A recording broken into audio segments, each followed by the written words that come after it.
Imagine a solitary traveler moving through a vast northern landscape, where the wind carries little more than the distant calls of ravens.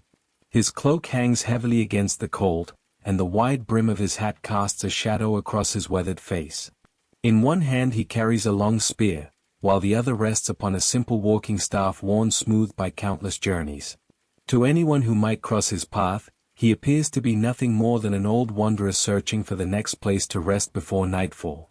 His steps are steady, unhurried, and almost silent as he disappears into forests, climbs lonely hills, and follows forgotten roads that few others would choose to travel.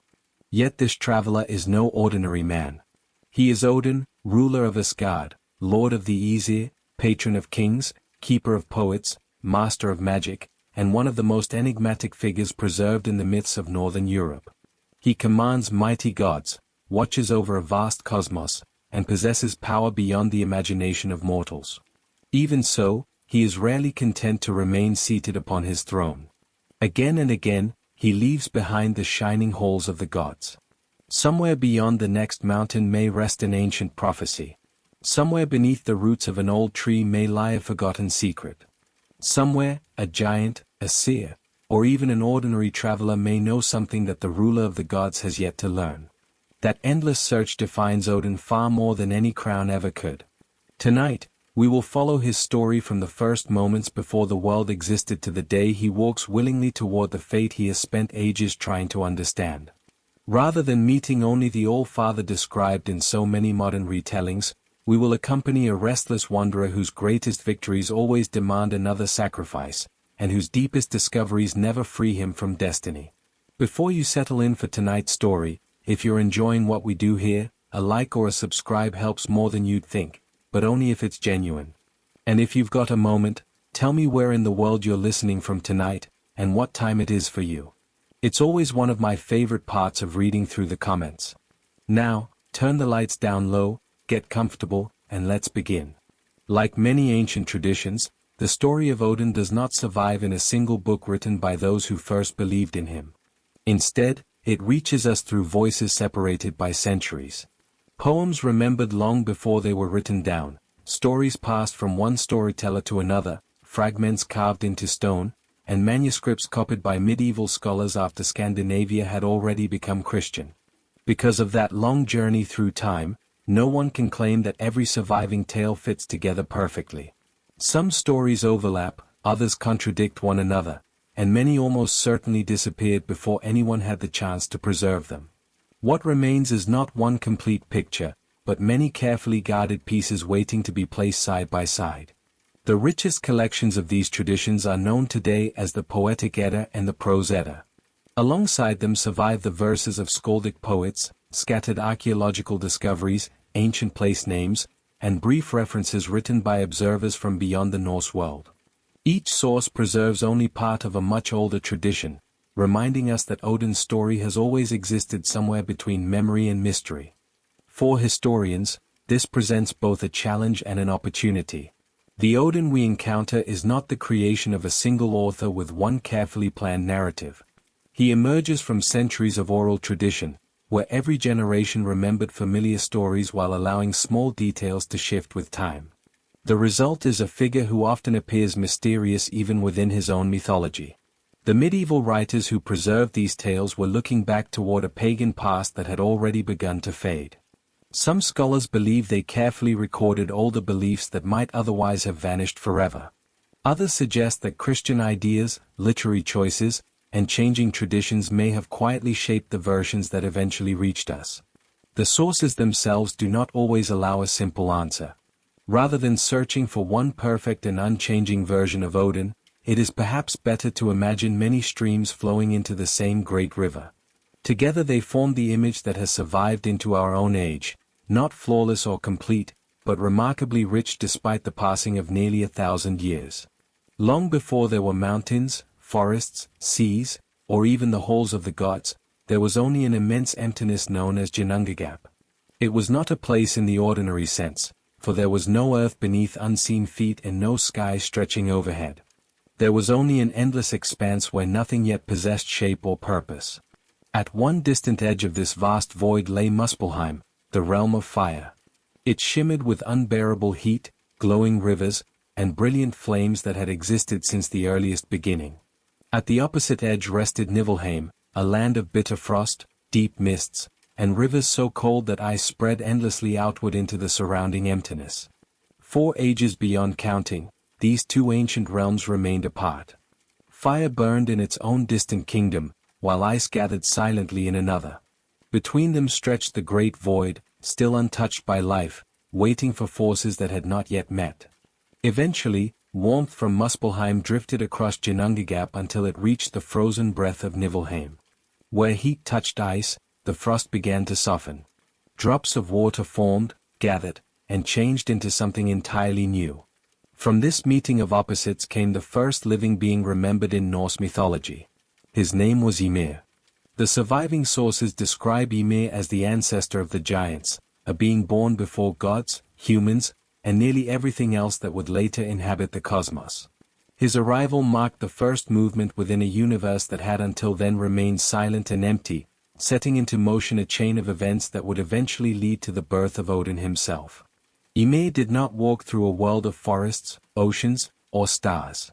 None of those things yet existed. He lived within a young and unfinished reality, where the boundaries between ice and fire continued to shape everything around him. The universe was still becoming, and its first inhabitant was as ancient and untamed as the forces that had given him life. As Ymir slept, the myths tell us that more beings emerged from his own body. Without intention or design, new giants came into existence, becoming the earliest members of the race known as the Jotnar. Their origins were strange, reminding us that these first moments of creation belonged to a world where the familiar laws of nature had not yet taken hold. But Ymir was not alone for long. From the same melting ice that had brought forth the first giant appeared another remarkable being. She was Ahumla, the great primordial cow. Quiet and patient, she wandered through the empty expanse, providing nourishment with 4 flowing rivers of milk. Those streams sustained Ymir, allowing life itself to continue in a universe that still possessed almost nothing else. Ahumla found her own food by licking great blocks of salty ice. Day after day, as her rough tongue slowly wore away the frozen surface, something unexpected began to appear beneath the frost. At first only strands of hair became visible. Then a face emerged. Finally, after the 3rd day, an entire figure stood free from the ancient ice. His name was Buri. Unlike Ymir, Buri did not belong to the race of giants. The surviving sources present him as the first ancestor of the gods, though they reveal little about his life beyond his place within the family that would one day shape the cosmos. His appearance marked the beginning of another lineage, one whose destiny would eventually collide with that of Ymir. Buri later became the father of a son named Bor. In time, Bor married Bestla, who is usually described as the daughter of the giant Bolorn. Even at the very beginning of Norse mythology, the boundaries between gods and giants were far less simple than they may first appear. The future rulers of the cosmos already carried both lineages within their own family.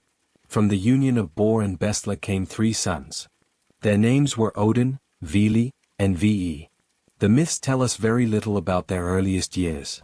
They do not describe their childhood, nor do they explain precisely how these brothers grew into their strength.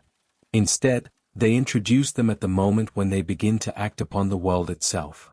It is as though the stories are less interested in who they were as children than in the choices they would soon make, choices that would forever change the shape of creation. The 3 brothers looked upon a universe that was alive, yet without order. Giants continued to multiply, but no clear boundary separated one realm from another. There were no seasons, no lands prepared for future generations, and no place where life could grow in harmony. Creation had begun, but it remained wild and unfinished. According to the surviving myths, Odin, Vili, and Ve reached a decision that would shape everything that followed. If the cosmos were to become a place of balance rather than endless chaos, something immense would first have to be destroyed. In Norse mythology, creation does not begin with peaceful construction. It begins with sacrifice. Their opponent was Ymir himself. The ancient texts offer only a few details about the confrontation, leaving much to the imagination. They do not describe a long war or a series of heroic duels. Instead, They simply tell us that the three brothers struck down the primordial giant, ending the life of the first being ever born. His death transformed the universe. So much blood flowed from Ymir's wounds that nearly all the other giants were swept away in a great flood. Only a small number survived, allowing the race of the Jotnar to continue into later ages. From the very beginning, the relationship between the gods and the giants was marked by conflict, yet neither side was ever completely erased. With Ymir gone, the brothers did not leave his body where it had fallen. Instead, they reshaped it into the foundations of a new world. His flesh became the earth. His blood became the seas, lakes, and rivers. His bones rose into mountains, while his teeth and shattered fragments formed rocks scattered across the land. Even the sky was fashioned from the giant's remains. Odin and his brothers lifted Ymir's great skull high above the newly formed earth, creating the heavens overhead.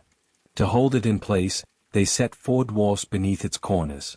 The old poems remember their names as Nori, Suri, Ostri, and Vestri, each standing at one direction of the world. The clouds drifted across the sky from Ymir's brains, while sparks carried from the distant fires of Muspelheim were placed above the earth to become the sun, the moon, and the countless stars. What had once been scattered fragments of fire now formed lights that would guide both gods and mortals through the darkness. In this story, even the most beautiful parts of creation carry the memory of sacrifice. The mountains, the oceans, and the sky itself exist because something older was willingly, or perhaps unwillingly, transformed into something entirely new. For Odin, this became the first great lesson of existence. Order is rarely born without loss.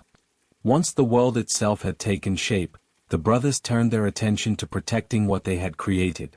The surviving myths tell us that they fashioned a great enclosure from Ymir's eyebrows, raising a mighty barrier that separated the lands of humankind from the untamed regions beyond. This protected realm became known as Midgard, the middle enclosure.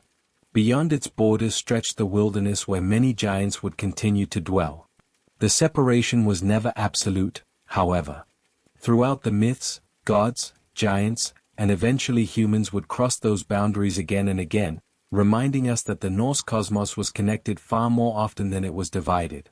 As the new world settled into its form, Odin and his brothers continued bringing order where once there had only been possibility. The heavens revolved above the earth, the seas found their shores, and time itself began to move through the regular rhythm of days and nights. Little by little, the universe became a place where life could flourish. One day, while walking along the edge of the sea, the 3 brothers discovered 2 fallen trees lying upon the shore. In one surviving version of the story, they were an ash and an elm. Weather and water had carried them there, leaving them as silent pieces of driftwood upon the sand. To most eyes, they would have seemed ordinary. But Odin, Vili, and Ve saw something else. Together they transformed those lifeless trunks into the first human beings. The man was called Ask, and the woman Embla. Each brother offered a different gift, and only when all had been given did the pair truly become alive. According to the Prose Edda, Odin bestowed breath and the spark of life itself. Vili granted understanding, thought, and the power to feel. Ve gave them speech, hearing, sight, and the outward form that would allow them to live among the beings of the new world. Although the sources vary in small details, they agree that humanity was shaped through shared gifts rather than by a single creator alone. Unlike many creation stories, this moment does not place humans above every other living thing. Ask and Embla enter a universe that is already ancient, already inhabited, and already filled with powers far older than themselves. They are not masters of creation. They are simply its newest inhabitants, learning to find their place within an immense and often unpredictable cosmos. For Odin, this was another step in a journey that had only just begun. He had helped shape the earth beneath his feet and breathed life into its first people. Yet even as order spread across the world, there were still mysteries hidden beyond every horizon, questions that neither strength nor authority alone could answer. As the world grew more complete, the structure of the cosmos gradually revealed itself. The surviving traditions speak of 9 worlds, each connected in ways that are not always described with perfect consistency. The medieval sources preserve different details, and scholars continue to debate how some of these realms were originally understood. At the center of this vast creation stood Yggdrasil, the immense world tree. More than an ordinary tree, it formed the living framework of the universe itself. Its branches stretched higher than the heavens, while its great roots reached into distant realms, binding together places that would otherwise remain forever apart. One root extended toward the world of the gods. Another reached into the lands of the giants. A third descended into the deep regions associated with the dead and with ancient wells of hidden wisdom. Around these roots lived countless creatures, each playing its own quiet role within the endless rhythm of the cosmos. An eagle rested among the highest branches, watching the worlds from above. The squirrel Ratatoska hurried endlessly up and down the trunk, carrying messages, sometimes truthful, sometimes meant only to stir resentment, between the eagle and the dragon Nhgga, who gnawed patiently at one of the tree's deepest roots. Even the universe itself was never completely free from tension. Yggdrasil was not simply a road connecting distant lands. It was a reminder that everything in existence remained linked. What happened in one corner of creation could echo through another. Gods, giants, humans, and creatures of every kind occupied different realms, yet all depended upon the same living structure for their place within the cosmos. Among the 9 worlds stood Asgard, home of the Aesir, the family of gods with whom Odin would become most closely associated. But even here, the myths ask us to be careful. The Norse gods were never one single united family. Alongside the Aesir existed another divine group known as the Vani. The distinction between these two families is one of the oldest mysteries preserved in Norse mythology. The Aesir are often connected with kingship, warfare, law, and the ordering of society. The Vani, meanwhile, are frequently associated with fertility, prosperity, the natural world, and forms of magic that seem older than the rule of Odin himself. The surviving sources never suggest that one family was entirely greater than the other. Instead, they describe two traditions whose destinies would eventually collide. That meeting would become one of the defining moments in Odin's life, expanding his understanding of the world in ways no victory on a battlefield ever could. For although Odin now ruled among the Aesir, his search had barely begun.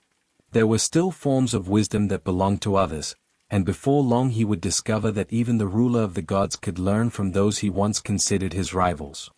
The peace that settled over the newly formed world would not last forever.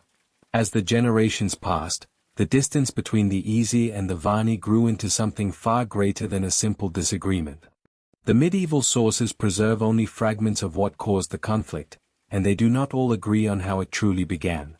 One of the most frequently told accounts centers on a mysterious woman known as Gullveig, who is also called Aer in some traditions. She arrived among the Aesir carrying knowledge that seemed both fascinating and unsettling. She practiced forms of magic that many had never witnessed before, and wherever she traveled, an intense desire for wealth seemed to follow. The gods responded with fear rather than understanding. According to the poem Völuspá, Gullveig was struck with spears and burned in a great hall. Yet each time the flames consumed her, she rose again. 3 times she was burned, and 3 times she returned. Whether this strange event caused the coming war or merely symbolized deeper tensions remains uncertain, but the surviving sources place it at the beginning of a conflict unlike any the gods had faced before. Soon the Aesir and the Vani stood against one another. Neither family could claim an easy victory. The war stretched on without a decisive end, revealing that both sides possessed immense strength and ancient forms of knowledge. The Aesir excelled in leadership, warfare, and authority, while the Vani wielded powers connected to fertility, prosperity, and subtle kinds of magic that seemed to flow naturally through the living world. Eventually, both sides recognized that endless fighting would benefit no one. Rather than continuing the conflict, they chose peace. To seal the agreement, they exchanged hostages, an ancient custom intended to build trust between former enemies. The Vani sent 3 important figures to live among the Aesir, Njr, his son Freyr, and his daughter Freyja. In return, the Aesir sent Honir, accompanied by the wise being known as Mime. This exchange would alter Odin's future more profoundly than anyone could have imagined. Victory had not come through conquest alone. Instead, peace opened the door to forms of wisdom that had previously belonged to another people, and Odin, more than any other god, would prove eager to learn whatever they could teach. The Vani expected Hone to become a wise leader among them. He was handsome, dignified, and carried himself with the confidence expected of one sent by Odin. Yet whenever difficult decisions arose, Hone hesitated. Again and again, he turned to Mimi for advice before offering an answer. At first, the Vani accepted this without concern. But as time passed, they realized that Hone's wisdom depended greatly upon his companion. Without Mimi beside him, his judgments became uncertain, and his confidence quickly faded. Feeling deceived by the exchange, the Vani believed the Aesir had not acted in good faith. Their anger fell upon Mimi. The surviving accounts describe a grim ending. Mimi was killed, and his head was severed before being sent back to the Aesir as a sign of the Vani's outrage. It was a shocking gesture, one that might easily have reignited the war both sides had worked so hard to end. But Odin refused to allow Mimi's wisdom to disappear. Using knowledge known only to himself, he preserved the head from decay through powerful spells and sacred herbs. The old sources tell us that Mimi's head continued to speak, offering counsel whenever Odin sought guidance. Death, it seemed, could silence many things, but not every voice of wisdom. From that moment onward, Mimi became one of Odin's most trusted advisors, though in a form unlike any other. Whenever difficult questions arose, the ruler of the gods returned to the preserved head, listening carefully to knowledge gathered across ages far older than his own. The story is unusual, yet it reveals something essential about Odin's character. Most rulers seek loyal followers, mighty armies, or lasting monuments to their reign. Odin sought something less visible but far more valuable. He collected wisdom wherever he found it, even when it survived only as the voice of a fallen friend. The peace with the Vani brought more than political stability. It also opened Odin's eyes to forms of knowledge that had flourished outside the traditions of the Aesir. Among these was seer, a powerful and mysterious kind of magic closely associated with prophecy, fate, and the shaping of unseen forces. Many scholars believe that Freyja, one of the Vani hostages, played an important role in bringing this practice to Asgard. The medieval sources do not describe every detail, but several suggest that Odin himself learned seer after the two divine families made peace. If so, one of the greatest turning points in his search for wisdom came not through conquest, but through his willingness to learn from those who had once been his enemies. For Odin, knowledge had no true homeland. If a giant possessed it, he would question the giant. If a poet guarded it, he would listen to the poet. And if an ancient rival understood mysteries unknown to the Aesir, Odin would gladly set pride aside in order to learn. Learning seer was not a simple decision. In the surviving Norse sources, this form of magic carried a complicated reputation. It was associated with seeing beyond ordinary sight, influencing destiny, and reaching hidden currents that flowed beneath the visible world. Yet it was also considered a practice that challenged traditional ideas of masculine honor. Later texts even preserve insults directed toward Odin because he practiced this art. To many, such magic belonged more naturally to women, especially gifted seeresses like the Vola who traveled from settlement to settlement offering visions of the future. That the ruler of the gods willingly accepted such criticism reveals just how little public opinion mattered when knowledge was at stake. For Odin, wisdom always outweighed reputation. He had already witnessed how strength alone could create a world. He had seen how diplomacy could end a divine war. Now he discovered that there were mysteries no spear could uncover and no throne could command. Some truths could only be approached through patience, sacrifice, and unfamiliar paths. This pattern would repeat throughout his life. Whenever Odin reached the limits of what he understood, he did not stop searching. Instead, he crossed another boundary. He learned from rivals, listened to strangers, questioned the dead, and ventured into places that others feared to enter. Every answer seemed to reveal another question waiting beyond it. Yet there remained one source of wisdom unlike any other. Far beneath the roots of Yggdrasil rested a well so ancient that its waters were said to contain knowledge gathered since the earliest moments of creation. It belonged to Mimi, whose understanding reached deeper than that of nearly any other being remembered in the myths. Although Odin could already speak with Mimi's preserved head, another tradition tells of a far older encounter between them, one that took place before that strange friendship assumed its final form. The medieval sources do not always fit together perfectly, but both traditions point toward the same truth. Whenever Odin sought the deepest wisdom, he found himself returning to Mime. The path to the well was long and silent. It wound beneath the immense branches of Yggdrasil, where the air seemed untouched by the passing of ordinary time. Here the roots of the great tree disappeared into darkness, drawing unseen strength from places hidden even from the gods. Few journeys in Norse mythology carry such quiet importance, for Odin was approaching a place where wisdom itself demanded a price. He came not as a conqueror.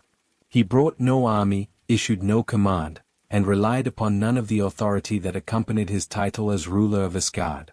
Before the waters of Mimir's well, crowns and power meant very little.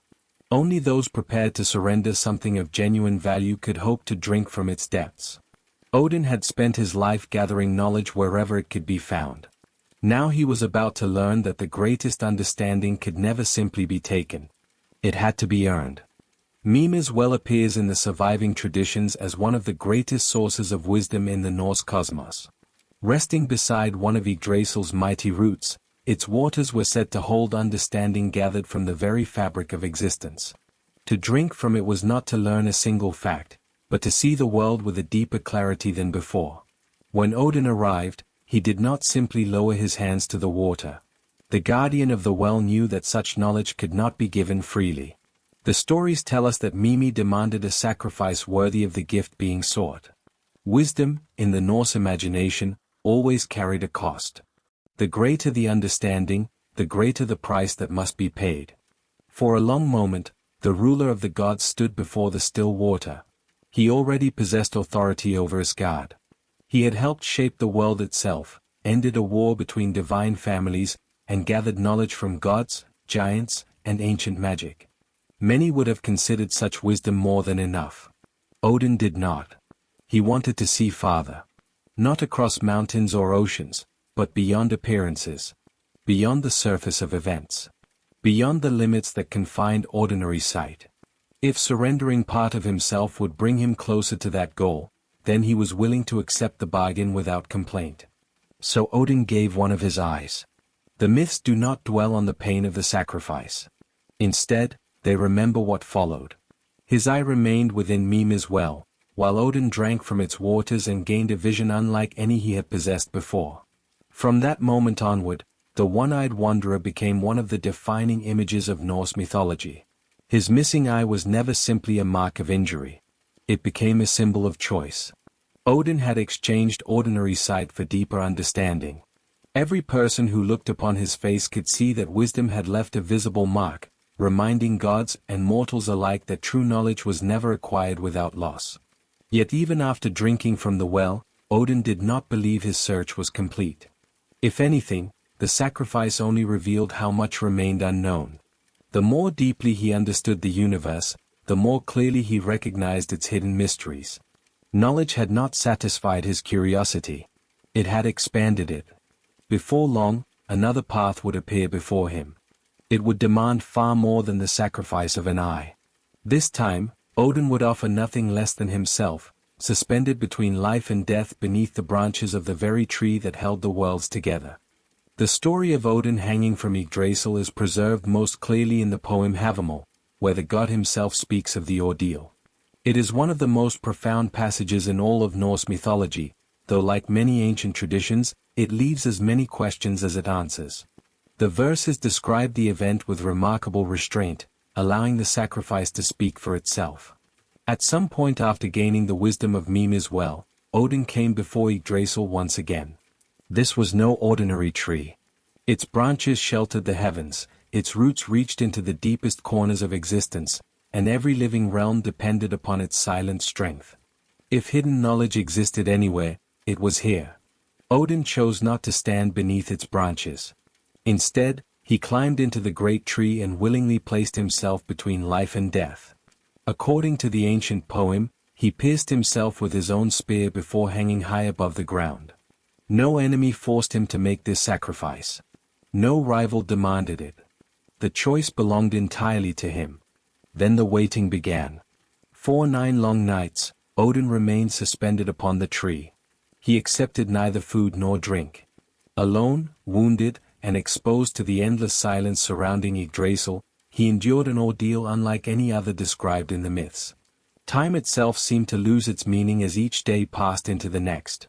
The poem offers very little description of what Odin experienced during those nights. It does not speak of visions, conversations, or comforting revelations. Instead, it leaves the listener with the image of a solitary figure refusing every relief while searching for something that could not be reached through ordinary means. One line has fascinated readers for centuries. Odin says that he was sacrificed to himself. The meaning remains uncertain, and scholars continue to discuss it today. Some understand the phrase as a ritual in which the god became both the one making the offering and the offering itself. Others see it as an expression of complete self-sacrifice, suggesting that no outside power could grant the wisdom he desired. Whatever the original meaning, the image is unforgettable. Unlike many heroes, Odin could not ask another to pay the price on his behalf. If greater understanding required suffering, then he believed that suffering had to be his own. Once again, wisdom demanded loss. Once again, Odin accepted the bargain without turning away. At the end of the 9th night, something changed. The old poem tells us that Odin looked downward and finally perceived the runes. They did not appear as ordinary letters waiting to be read. In the oldest Norse tradition, runes were far more than an alphabet. Each carried power, meaning, and a connection to forces hidden beneath the surface of the world. With great effort, Odin reached for them. The verses say that he seized the runes with a cry before falling from the tree. The image is brief, yet it suggests a profound transformation. He descended from Yggdrasil no longer as the god who had climbed its branches, but as one who possessed knowledge unavailable to almost any other being. The runes became much more than a way to carve names into wood or stone. They could preserve memory, accompany prayers, mark ownership, or record the deeds of kings. Yet the myths also associate them with deeper mysteries. Certain runes were believed to strengthen courage, calm fear, protect travelers, heal wounds, loosen chains, or reveal hidden truths. Whether these powers were understood literally, symbolically, or somewhere between the two has long been discussed by scholars. For Odin, however, they represented something even greater. They were proof that the deepest wisdom could never simply be inherited. It demanded patience, endurance, and the willingness to surrender certainty. Every step of his journey had required him to leave something behind, and each sacrifice had opened a new path that had previously remained invisible. The Havamal continues by listing many spells and charms that Odin claims to have learned after obtaining the runes. Some could quiet conflict. Others protected against danger, eased suffering, or uncovered secrets concealed from ordinary sight. The poem does not explain every charm in detail, but together they portray Odin as a master of knowledge that reached far beyond physical strength. Yet perhaps the greatest lesson of the tree was not any single spell. After sacrificing his eye and then sacrificing himself, Odin had begun to understand a pattern that would guide the rest of his existence. Every answer revealed another mystery. Every discovery uncovered another horizon. Wisdom was not a destination that could finally be reached. It was a road. And for the one-eyed wanderer, that road stretched farther than even the gods could see. Armed with the wisdom of the runes, Odin returned to Asgard, but he did not settle into the quiet certainty that might have satisfied another ruler. The knowledge he had gained did not encourage him to remain within the safety of his own hall. Instead, it awakened an even stronger desire to seek what still lay beyond his reach. Again and again, he left the golden halls of the gods behind. Rather than traveling with great armies or royal processions, Odin usually chose the appearance of a lone wanderer. He wrapped himself in a dark cloak, pulled a broad hat low across his face, and carried only his spear and the experience gathered through countless journeys. Those who met him rarely realized that the quiet traveler before them was the ruler of Asgard himself. The old poems preserve dozens of names used by Odin throughout his travels. Some describe his wisdom. Others emphasize his skill in battle, his gift for deception, or his endless wandering. Far from being simple titles, these many names reflect the different roles he willingly adopted as he moved through the 9 worlds. Odin understood that people often revealed more to a stranger than they ever would to a king. He visited the halls of rulers without announcing himself. Sometimes he appeared as an elderly traveler asking only for a place beside the fire. At other times he arrived to observe how kings treated unknown guests, believing that generosity revealed far more about a person's character than displays of wealth or power. Hospitality held deep importance in the Norse world. Travel across the northern lands was often difficult, and a lonely traveler depended upon the kindness of those whose homes stood along the road. Offering food, warmth, and shelter was more than simple courtesy. It was a duty that helped bind communities together through trust and mutual respect. Odin watched these moments carefully. A generous host might unknowingly welcome the ruler of the gods beneath his roof, while pride, cruelty, or selfishness could expose a person's true nature. Time after time, Odin discovered that wisdom was not found only in sacred wells or ancient magic. It could also be found around an ordinary table, in the quiet choices people made when no reward seemed certain.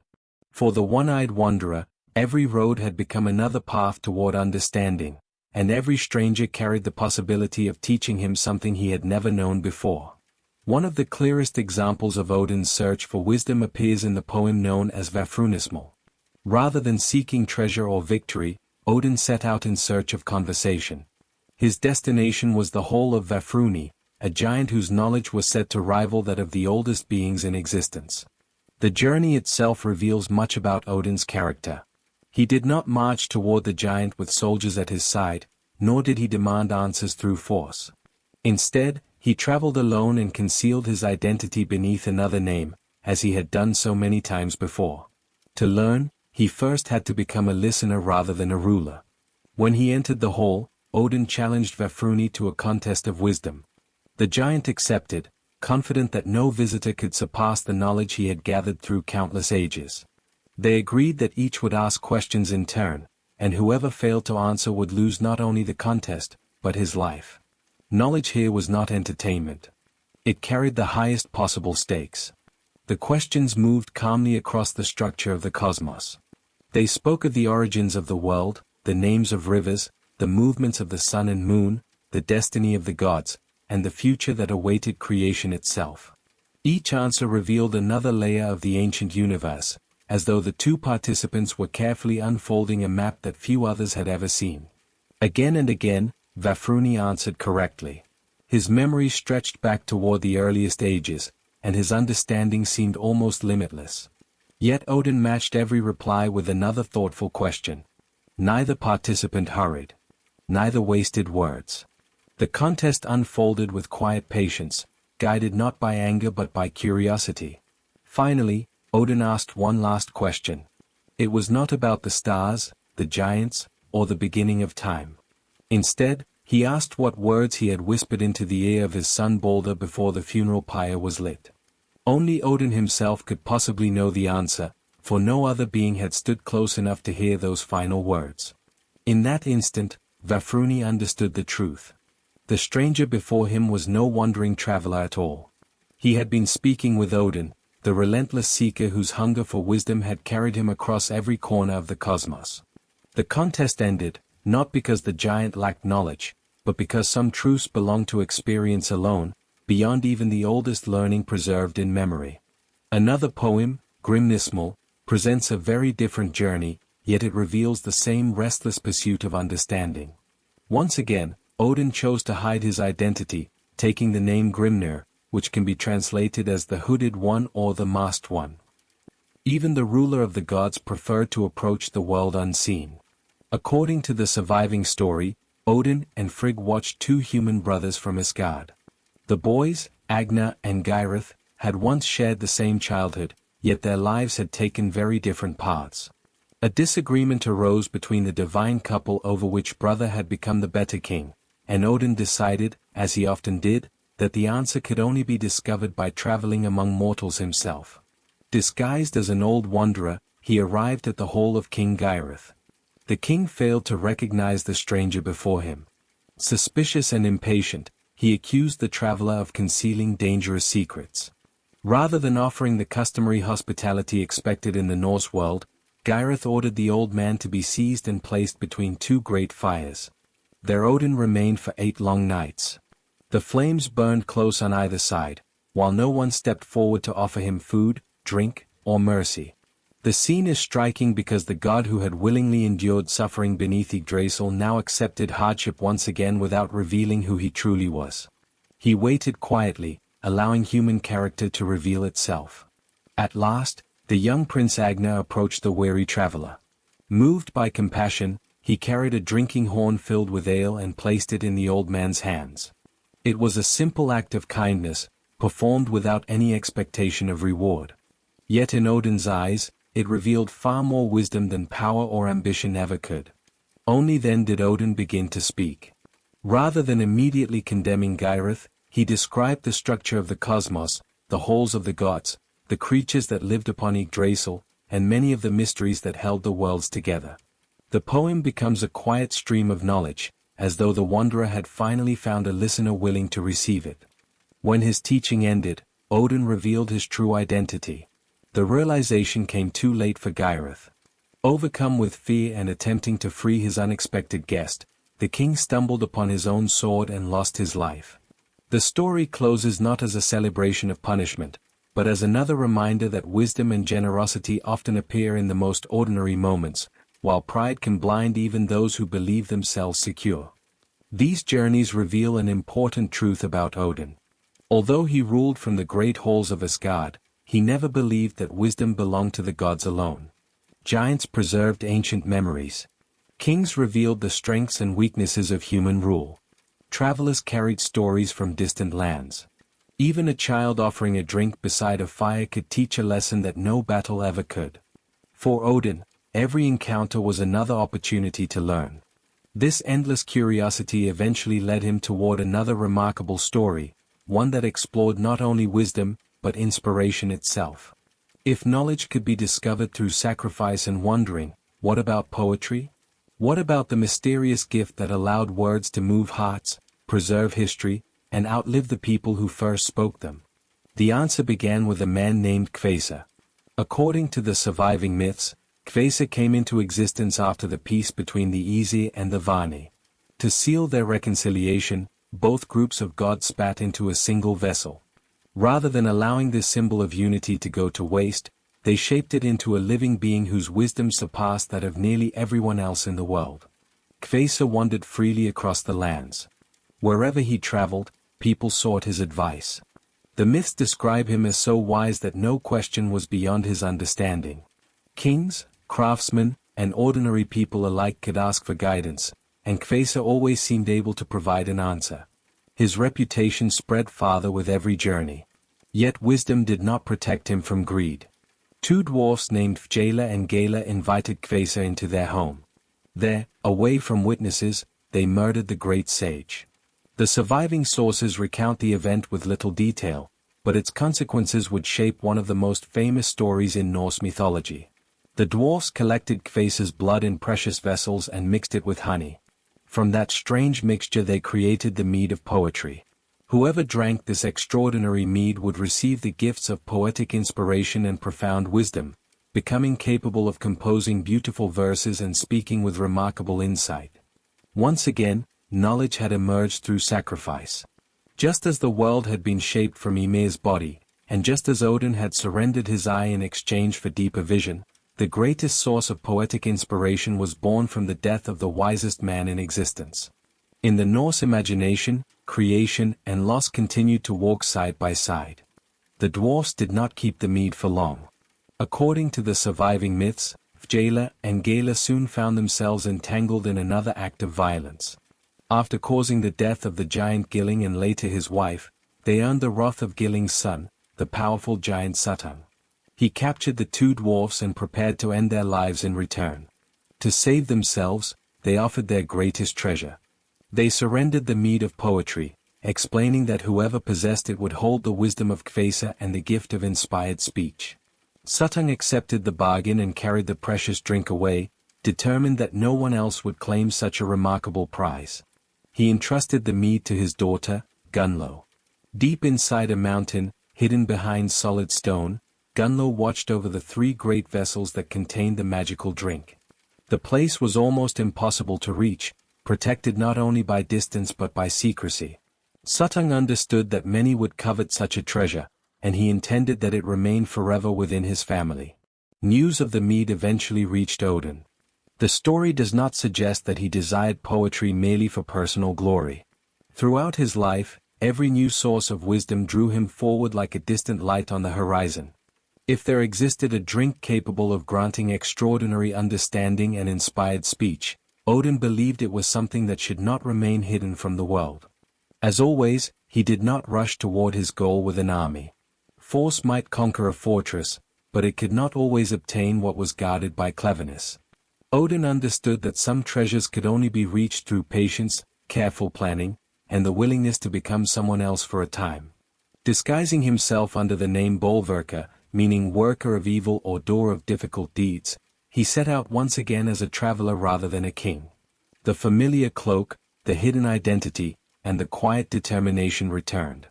The ruler of Asgard disappeared behind the face of an ordinary wanderer, ready to follow yet another road in search of knowledge.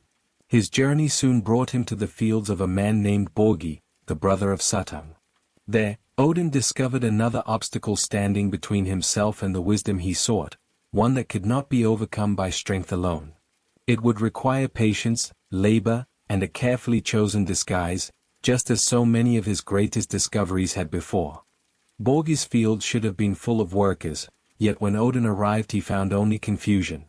The laborers had turned upon one another after quarreling over their work, and none had survived the struggle. Whether the conflict arose through chance or subtle influence is left uncertain by the old stories, but the result was the same. Borgi had lost every man who tended his land. Seeing an opportunity, Odin stepped forward. Still calling himself Bolverka, he offered to perform the work of all 9 laborers by himself.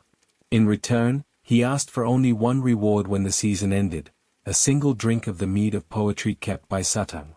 Borgi, exhausted by his sudden misfortune, accepted the bargain. Throughout the long summer, Odin fulfilled his promise. He worked the fields with patience and determination, completing every task expected of the missing laborers. The ruler of Asgard, who could have commanded armies or sat upon a golden throne, willingly spent his days performing the labor of an ordinary farmhand.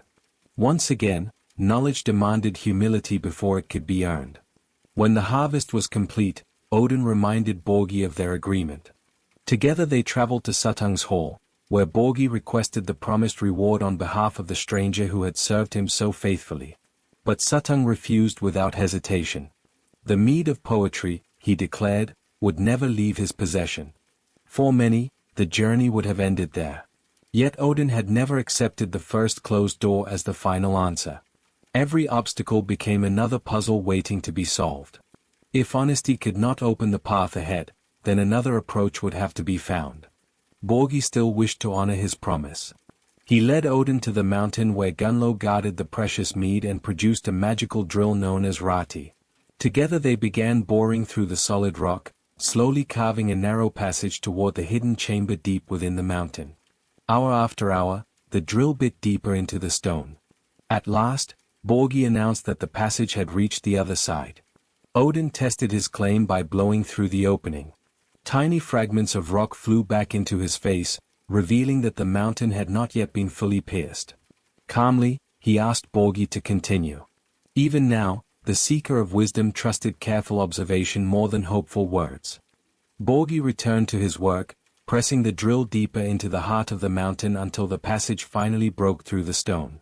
This time, when Odin blew gently into the opening, the air passed freely without sending dust or fragments back toward him. The narrow tunnel was complete, but it was far too small for any person to enter. Without hesitation, Odin changed his form. The old myths tell us that he became a slender snake, small enough to slip into the tiny passage carved through the rock.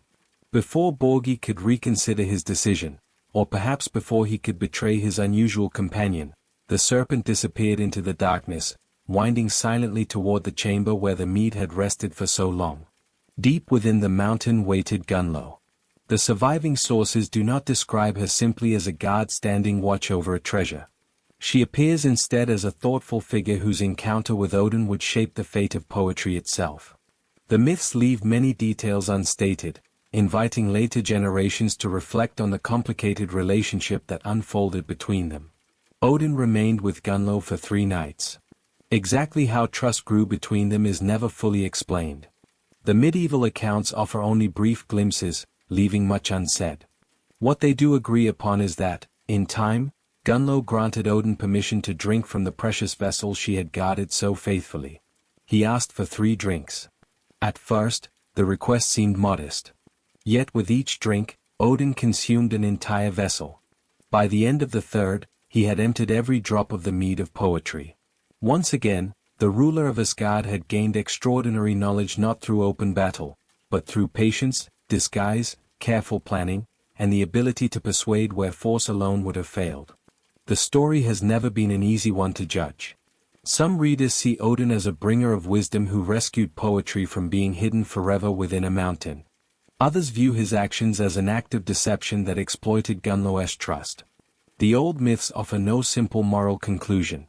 Instead, they present Odin as he so often appears, a god willing to cross difficult ethical boundaries whenever he believed greater knowledge lay beyond them. For the one-eyed wanderer, the search for wisdom had once again demanded a sacrifice. This time, however, the price was not paid by his own body, but by the trust of another, reminding us that the pursuit of knowledge could leave wounds that no rune or magic spell could easily heal. By bringing the mead of poetry to Asgard, Odin did more than secure a remarkable treasure for the gods. In the surviving traditions, he became the source from which true poets received their inspiration. Those gifted with extraordinary skill were said to have tasted, in one way or another, the wisdom that had once belonged to Kvasir. Poetry was never regarded as simple entertainment. In the Norse world, verses preserved memory, celebrated great deeds, settled reputations, and carried knowledge across generations. Long before stories were written in books, they lived within the voices of poets. By claiming the mead, Odin ensured that wisdom itself could travel from one age to the next through spoken words. Yet his search did not end there. The more knowledge he gathered, the more aware he became of the limits that still surrounded him. He had sacrificed an eye for deeper vision. He had endured 9 nights upon Yggdrasil to master the runes. He had crossed mountains in disguise to obtain the mead. Even so, one mystery continued to trouble him above all others. The future. Again and again, hints appeared throughout the old stories suggesting that a great ending awaited both gods and mortals. Fragments of prophecy surfaced in poems, in ancient traditions, and in the words of those gifted with second sight. Odin could ignore many dangers, but he could never ignore a question that remained unanswered. This growing concern drew him ever closer to the practice of prophecy.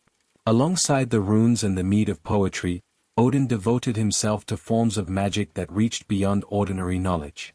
Among them, none was more mysterious than Seer, the ancient art he had come to know after the peace between the Æsir and the Vanir. Unlike strength in battle, Seer sought to glimpse the hidden threads that connected past, present, and future. The old sources never described this magic in complete detail. Instead, they preserve scattered references that suggest altered states of awareness, ritual speech, and visions of events yet to come. Some scholars believe these practices reflected genuine traditions from the Viking Age, while others caution that the surviving medieval accounts may already have transformed older beliefs. The evidence does not always allow certainty. Odin accepted that uncertainty. He understood that even incomplete knowledge held value. A faint glimpse of tomorrow could matter more than perfect understanding of yesterday. And so, the ruler of the gods continued searching, not for comfort, nor for power, but for any fragment of wisdom that might reveal what destiny still concealed beyond the horizon. Among the most important prophetic poems preserved in the Norse tradition is Völuspá, the prophecy of the Cirrus. It stands near the beginning of the Poetic Edda and presents one of the broadest visions of the Norse cosmos, stretching from the world's creation to its final destruction and renewal. Significantly, the poem begins with Odin seeking knowledge rather than declaring it. He does not speak as one who already knows every answer. Instead, he turns to Volva, a Cirrus whose wisdom reaches across the ages.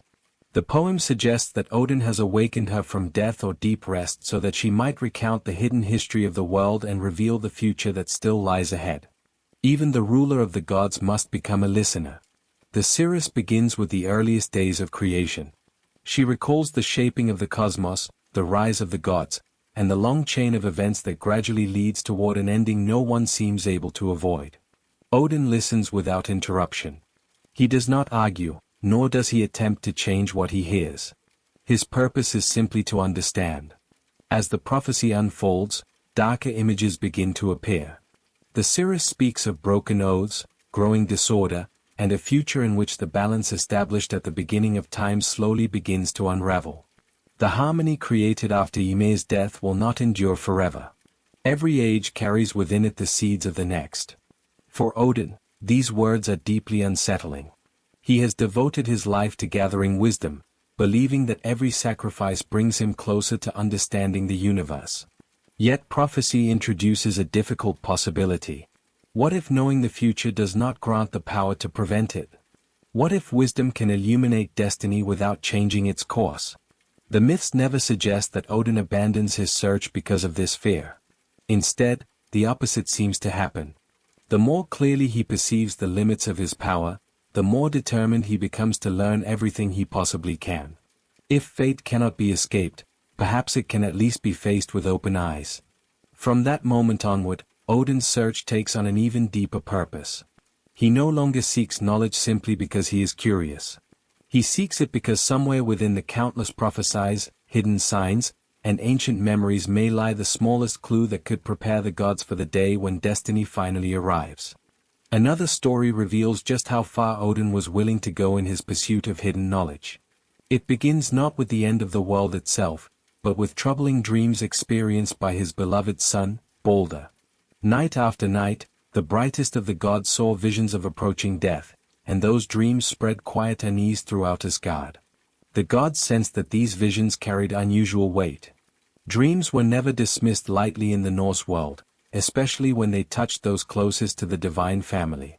Odin, who had spent a lifetime seeking wisdom wherever it could be found, refused to ignore such an unsettling sign. Once again, he set out in search of answers. This journey led him toward the realm of the dead. The old poems describe Odin riding his remarkable horse, Sleipnir, across the shadowed paths that separated the living from those who had already passed beyond. His destination was the resting place of a powerful seeress, whose knowledge extended beyond the boundaries of ordinary life. Arriving at her burial mound, Odin performed ancient rites and called upon the dead woman to rise. Reluctantly, she answered. At first, the seeress demanded to know who had disturbed her long rest. Odin concealed his identity beneath yet another name, hoping to hear the prophecy before revealing who he truly was. It was a familiar pattern. Even before the dead, the ruler of the gods preferred to approach wisdom as an unknown traveler. Patiently, he questioned her about the strange preparations she had witnessed within the underworld. The seeress spoke of halls being made ready, of precious benches covered with gold, and of drink prepared for an honored guest who had not yet arrived. Slowly, the meaning became clear. These were not celebrations for the living. They awaited Balder. Odin continued asking questions, though each answer brought him less comfort than the last. The seeress foretold that Balder's death could not easily be prevented and that the events surrounding it would become one of the great turning points leading toward Ragnarok.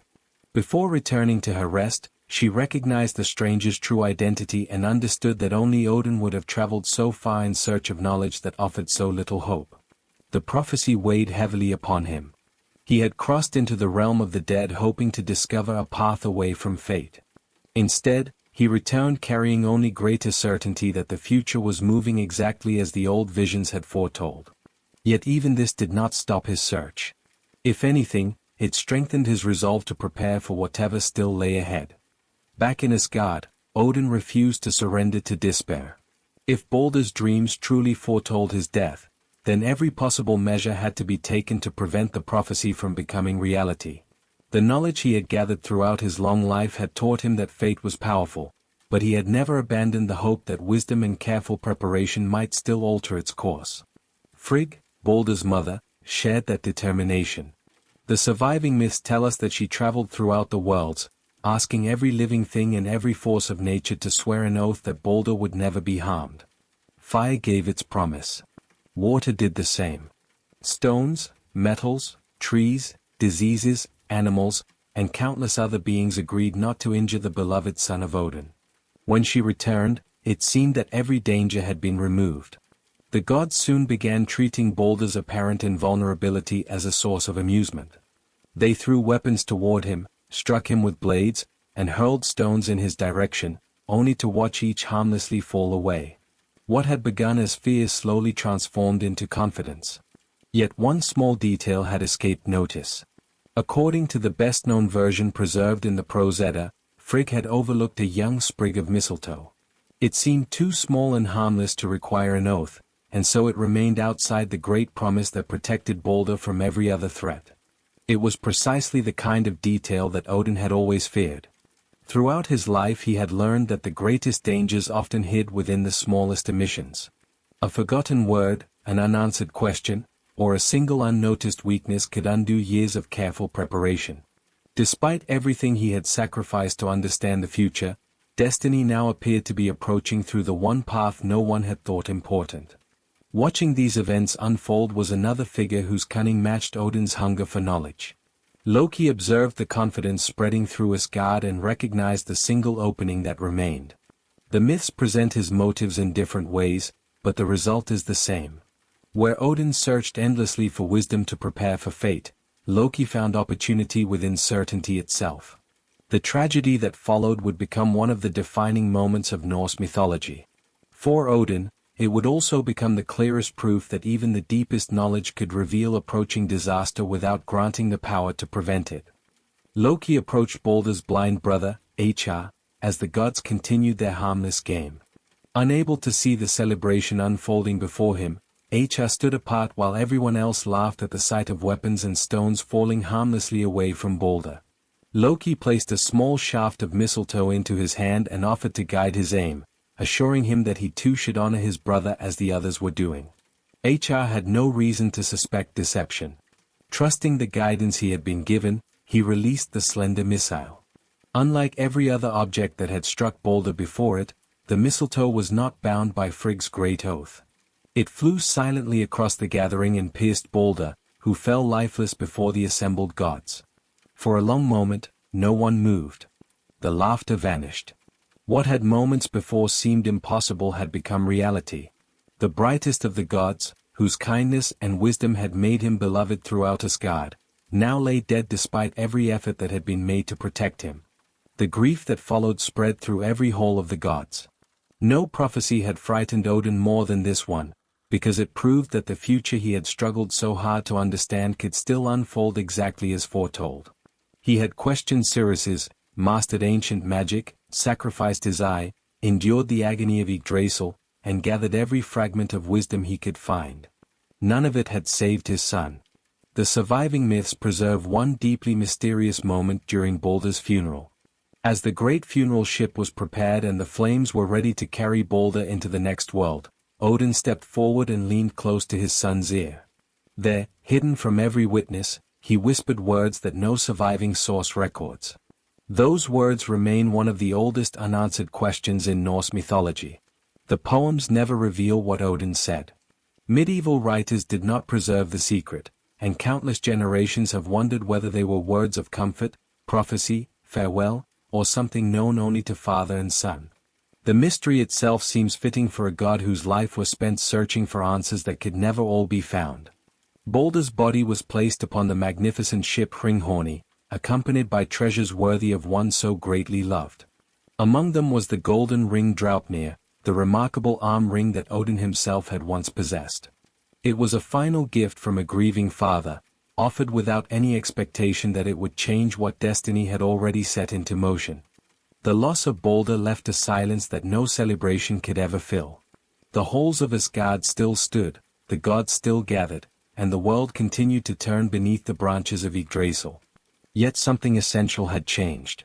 The brightest light among the Aesir had vanished, and with him disappeared the comforting belief that fate might somehow be avoided through enough preparation. Even so, Odin refused to surrender. Hope, however fragile, still remained. His son Hermr volunteered to undertake a journey unlike any other, riding Sleipnir into the realm of hell in the hope of pleading for Balder's return.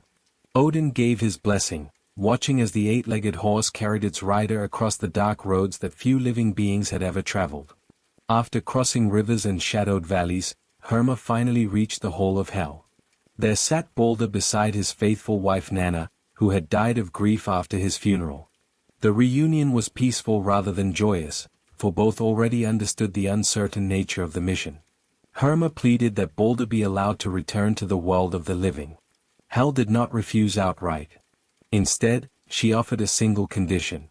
If every being in every corner of the world truly mourned Balder, proving that all creation desired his return, then she would allow him to leave her realm.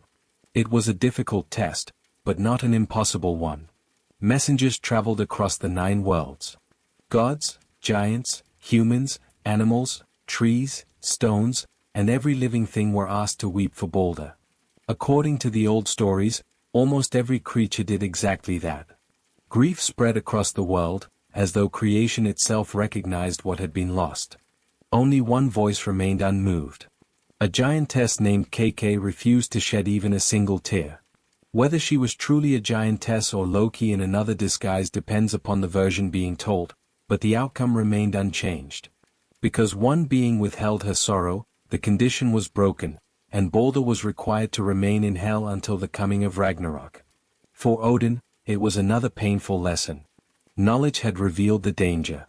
Action had delayed nothing. Love had failed to overcome destiny. Yet despite every disappointment, the old wanderer did not abandon his search. If the future could not be rewritten, then he would devote whatever time remained to preparing the gods for the day he now knew was drawing ever closer. From that day forward, Odin's attention turned more intensely toward the future than ever before. The prophecies spoke of a final conflict unlike any the cosmos had witnessed. If that day truly could not be prevented, then perhaps it could at least be met with preparation rather than surprise. The ruler of Asgard began shaping his plans around an enemy whose name already haunted the oldest visions. Ragnarok. The signs of that distant catastrophe appeared in many forms. Some came through ancient poems. Others emerged from the words of seeress or the memories of giants who remembered the earliest ages of creation. Piece by piece, Odin gathered every fragment, hoping that somewhere within them lay an advantage still unseen. His greatest concern soon centered upon Loki's children. The surviving myths tell us that Loki fathered 3 extraordinary beings with the giantess Angerboa. They were unlike any children the gods had encountered before. One was the great wolf Fenrir. Another was the immense serpent Jormungandr. The third was Hel, who would one day rule over much of the realm of the dead. Even before they had reached their full strength, dark prophecies surrounded them. The gods learned that these 3 children would play central roles in the destruction awaiting the world. Once again, Odin faced the same painful dilemma that had defined so much of his life. Should he act against a future he feared, or should he leave destiny untouched and hope that the prophecies were mistaken? He chose to act. According to the myths, Hel was sent to govern the land that would bear her name. Jormungandr was cast into the great ocean that surrounded Midgard, where he grew until his enormous body encircled the world itself. Fenrir alone remained among the gods, still young but growing with astonishing speed. At first, the Aesir attempted to raise the great wolf within Asgard. Yet with each passing day, Fenrir became larger and more powerful. His strength surpassed every expectation, and only the brave god Tyr possessed enough courage to approach him without fear. Around the halls of the gods, quiet unease slowly replaced confidence. The prophecies had not been forgotten. For Odin, the question became impossible to ignore. If the old visions were true, then this growing wolf would one day bring about the death of the very god who had spent his life searching for the wisdom to prevent such an ending. The gods soon realized that Fenrir's strength had grown beyond anything they could easily control. What had once seemed like an unusually large wolf now possessed a power that astonished even the Aesir. Whenever he ran across the fields of Asgard, the ground trembled beneath his steps. When he opened his jaws, the other gods could already imagine the terrifying creature he would one day become. The old prophecies lingered in every mind. They did not merely predict destruction. They named Fenrir as the one destined to kill Odin himself during Ragnarok. For the ruler of the gods, this was not an abstract warning about some distant future. It was a vision of his own death, repeated often enough that it became impossible to ignore. Yet the stories invite an uncomfortable question. Did Fenrir become the enemy of the gods because destiny demanded it? Or did the gods, fearing what he might become, help create the very hostility they wished to avoid? The surviving myths never provide a simple answer, leaving the tragedy suspended between prophecy and choice. At first, the Aesir decided they would simply bind the wolf. They forged a heavy chain called Ling and challenged Fenrir to prove his strength by breaking it. Proud of his growing power, the wolf accepted the game. He allowed the chain to be wrapped around him, strained against it for only a few moments, and snapped the iron bonds with ease. The gods pretended to admire the feat. Secretly, however, their concern deepened. If one chain had failed so easily, they would simply forge another. The second restraint, called Dromi, was thicker and stronger than the first. Once again, Fenrir agreed to the challenge, and once again the mighty wolf shattered his bonds after a tremendous struggle. Now even Odin understood that ordinary strength would never be enough. No chain made by the hands of the gods could hold the creature forever. If Fenrir were to be restrained, the answer would have to come from somewhere else. Once again, the ruler of Asgard found himself seeking wisdom beyond the obvious solution, just as he had done throughout his entire life. His search led him to the dwarfs. Renowned as the greatest craftsmen in the 9 worlds, they were asked to create a binding unlike any that had ever existed. The result would become one of the most remarkable objects in all of Norse mythology, fashioned not from iron or steel, but from things that seemed impossible to gather at all. The dwarfs accepted the challenge and produced a ribbon called Gleipnir. To the eye, it seemed almost laughably delicate. It was smooth, thin, and softer than any ordinary chain. No one unfamiliar with its origin would have believed it capable of restraining even a small animal, let alone the greatest wolf the world had ever known. Its strength came from impossible ingredients. The old myths say Gleipnir was woven from the sound of a cat's footsteps, the beard of a woman, the roots of a mountain, the sinews of a bear, the breath of a fish, and the spittle of a bird. These were things that could not normally be gathered because, in the imagination of the storytellers, they no longer existed after being used to create the magical binding. Carrying Gleipnir, the gods returned to Fenrir. This time they invited him to test a ribbon rather than a chain. The wolf immediately grew suspicious. He had already broken 2 mighty restraints with ease, yet this new binding looked far weaker than either of them. Something about the challenge felt different. Fenrir refused. He declared that if the ribbon possessed no magical power, then the gods would lose nothing by allowing him to break it. But if it had truly been crafted through sorcery, then accepting the challenge would mean surrendering his freedom. Either way, he believed the test favored the Aesir rather than himself. The gods insisted they meant no harm. Still, Fenrir remained unconvinced. Finally, he proposed a condition of his own.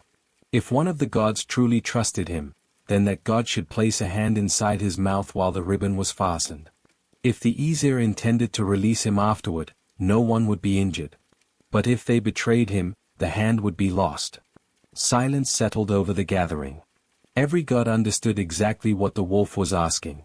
To accept meant risking a terrible wound. To refuse meant admitting that Fenrir's suspicions were justified.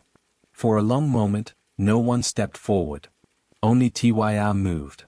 Known for his courage and unwavering sense of honor, Tyr calmly placed his right hand between the wolf's powerful jaws. Without speaking, he accepted the price that might soon be demanded, believing that someone had to uphold the promise, even if the others already feared how the story would end.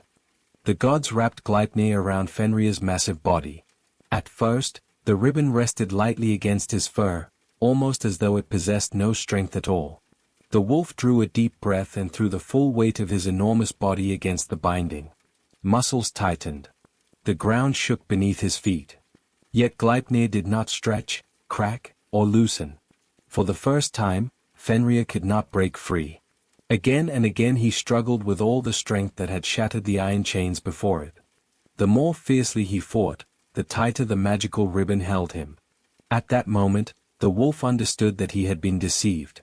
His jaws snapped shut. Tyr made no attempt to pull his hand away. He had accepted the risk before the binding began, and now he accepted its consequence. Fenrir bit down with tremendous force, severing the god's hand. From that day onward, Tyr was remembered as the one-handed god, a lasting symbol of courage and sacrifice. The other gods stepped back in silence. Their plan had succeeded, but not without cost. Fenrir roared with such fury that his voice echoed across the worlds. The Aesir fastened the ribbon to a great stone and drove a sword into the ground, forcing the blade upward between the wolf's jaws so that he could no longer close his mouth completely. The myths tell us that saliva poured continuously from Fenrir's mouth. It gathered into a river called Van, flowing away from the place where the great wolf remained bound. There he would stay, struggling against Gleipnir until the day the old prophesies declared his chains would finally break. For Odin, the victory brought little comfort. Fenrir had been restrained, but the prophecy itself remained unchanged. Every effort to prevent the future seemed only to delay it. The ruler of the gods had acted because he believed he had no other choice, yet he could not know whether binding the wolf had weakened fate, or merely guided it toward the very ending he feared. This uncertainty would remain with him for the rest of his life. The more deeply Odin studied the prophecies, the more he sensed that destiny was rarely defeated through force alone. Sometimes every attempt to escape the future became another step leading quietly toward it. Still, he refused to surrender. If Ragnarok could not be avoided, then he would spend every remaining year preparing for the day when the wolf would finally break his bonds and come searching for the god who had never stopped seeking wisdom. As Ragnarok occupied more of Odin's thoughts, another purpose began to define his rule. If the final battle could not be prevented, then the gods would need warriors unlike any the world had ever seen. Strength alone would not be enough. They would require courage that endured even when defeat seemed certain, because the prophecies offered little hope that anyone would emerge victorious. So Odin turned his attention toward the battlefields of Midgard. Whenever great conflicts unfolded among human kingdoms, the Allfather was set to watch from afar. He was not drawn simply to victory or conquest, but to those rare individuals who stood firm despite overwhelming odds, whose loyalty, discipline, and resolve revealed something greater than skill with a sword. Those who died with exceptional honor did not always pass immediately into hell. Instead, many were chosen by the Valkyries, mysterious figures who rode across the sky after battle. Their name means choosers of the slain, and in the old poems they appear not merely as servants of death, but as guides who determined which fallen warriors would receive a far different destiny. Mounted upon swift horses and clad in shining armor, they crossed the silent fields once the fighting had ended. To the living, they may have seemed like fleeting shapes moving through mist or storm clouds. To the dying, they represented the final passage from one life into another. Those whom they selected were carried beyond the world of ordinary men toward Odin's great hall. That hall was Valhalla. Its roof was said to gleam with golden shields, while countless spears formed its mighty rafters. The poems describe hundreds of great doors through which entire armies could march side by side. Every detail emphasized abundance, not for comfort alone, but for preparation.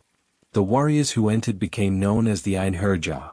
Each morning they armed themselves and fought one another across the vast training grounds before the hall. They battled with complete determination, testing every skill they had possessed in life and learning new ones through endless experience. Yet unlike mortal wars, these struggles ended without lasting loss. As evening approached, every wound healed.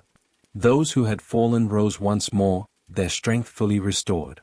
Together they returned to Valhalla, where great feasts awaited them. There they ate the meat of the magical boar Serimnir, which was restored each day no matter how much had been consumed, while endless drink flowed from the miraculous goat Heirun.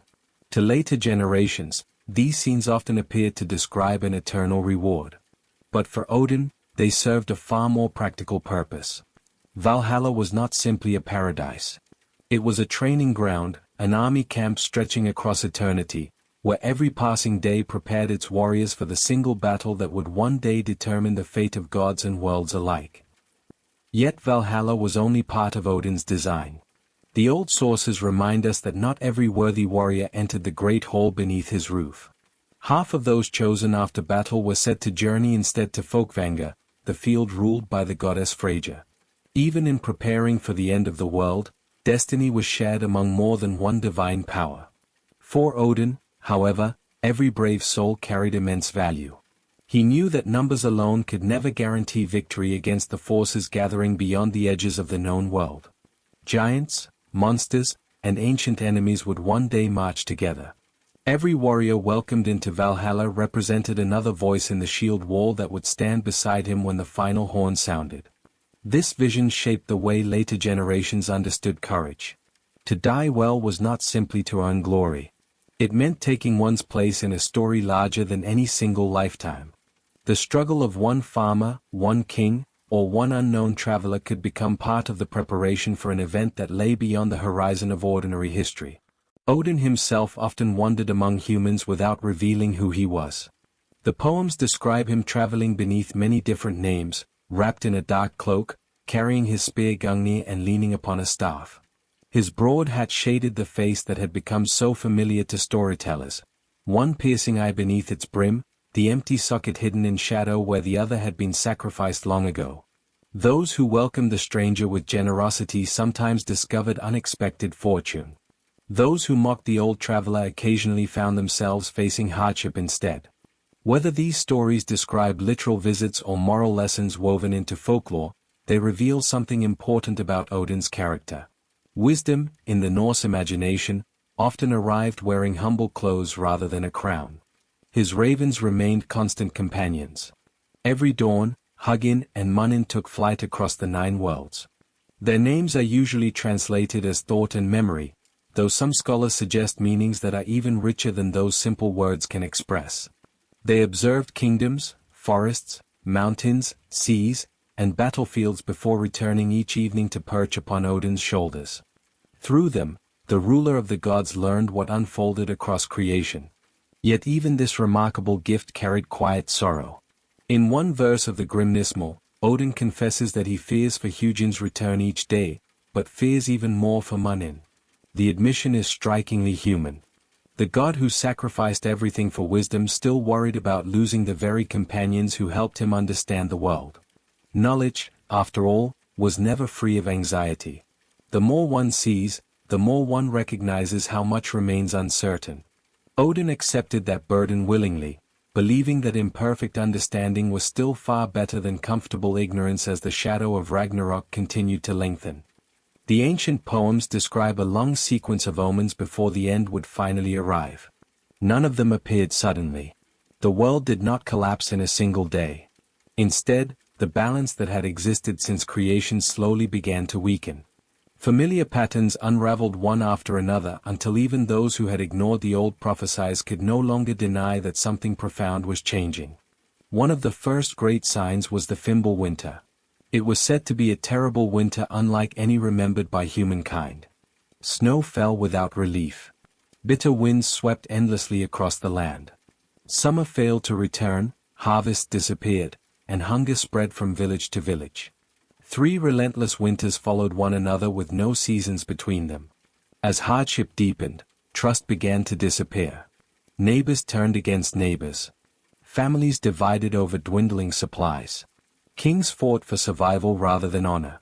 The old poems speak of an age when oaths were broken, loyalty weakened, and compassion became increasingly difficult to sustain beneath the pressure of fear and scarcity. Nature itself seemed to lose its familiar order. The sun and moon continued their paths through the heavens, but even they could not escape the destiny prepared for them. Since the beginning of time, 2 monstrous wolves had pursued these celestial lights across the sky. During Ragnarok, the chase would finally come to its end. Skoll would overtake the sun. Hati would seize the moon. Darkness would spread across the heavens, leaving the world beneath an unfamiliar sky. To people who depended upon the rhythm of day and night, such an image represented more than an eclipse. It symbolized the collapse of the dependable order upon which every life depended. The stars themselves were set to vanish. Mountains trembled. Forests shook. The seas grew violent as the enormous serpent Jormungandr writhed beneath the waters surrounding Midgard. Every movement of his vast body stirred waves that crashed against distant shores with overwhelming force. Far away, Fenrir strained against Gleipnir. For countless years, the magical ribbon had held him fast despite all his strength. But the prophecies declared that when Ragnarok truly began, the impossible binding would finally fail. The wolf would break free, opening jaws so immense that the upper part reached toward the heavens while the lower scraped across the earth. Odin had spent much of his life preparing for this very moment. Every sacrifice, every journey, every question asked of giants, cirruses, dwarfs, and the dead had led toward these final events. He knew the names of many dangers before they appeared. Yet knowing what approached remained painfully different from possessing the power to stop it. When the appointed time arrived, the barriers between the worlds began to fall. The earth shook with such violence that mountains split apart and ancient cliffs crumbled into the sea. Across the roots of Yggdrasil, the tremors spread from one realm to another until no corner of creation remained untouched. Even the great ash tree, which had endured since the shaping of the world, quivered beneath the weight of what was unfolding. Then came the sound of the Galahar horn. The watchman Heimdall raised the mighty horn to his lips, and its call echoed through every one of the 9 worlds.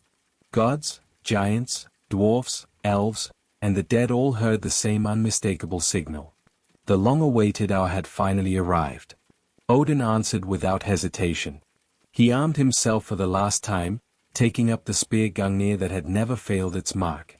Around him gathered the Einherjar, the warriors who had trained for ages within Valhalla.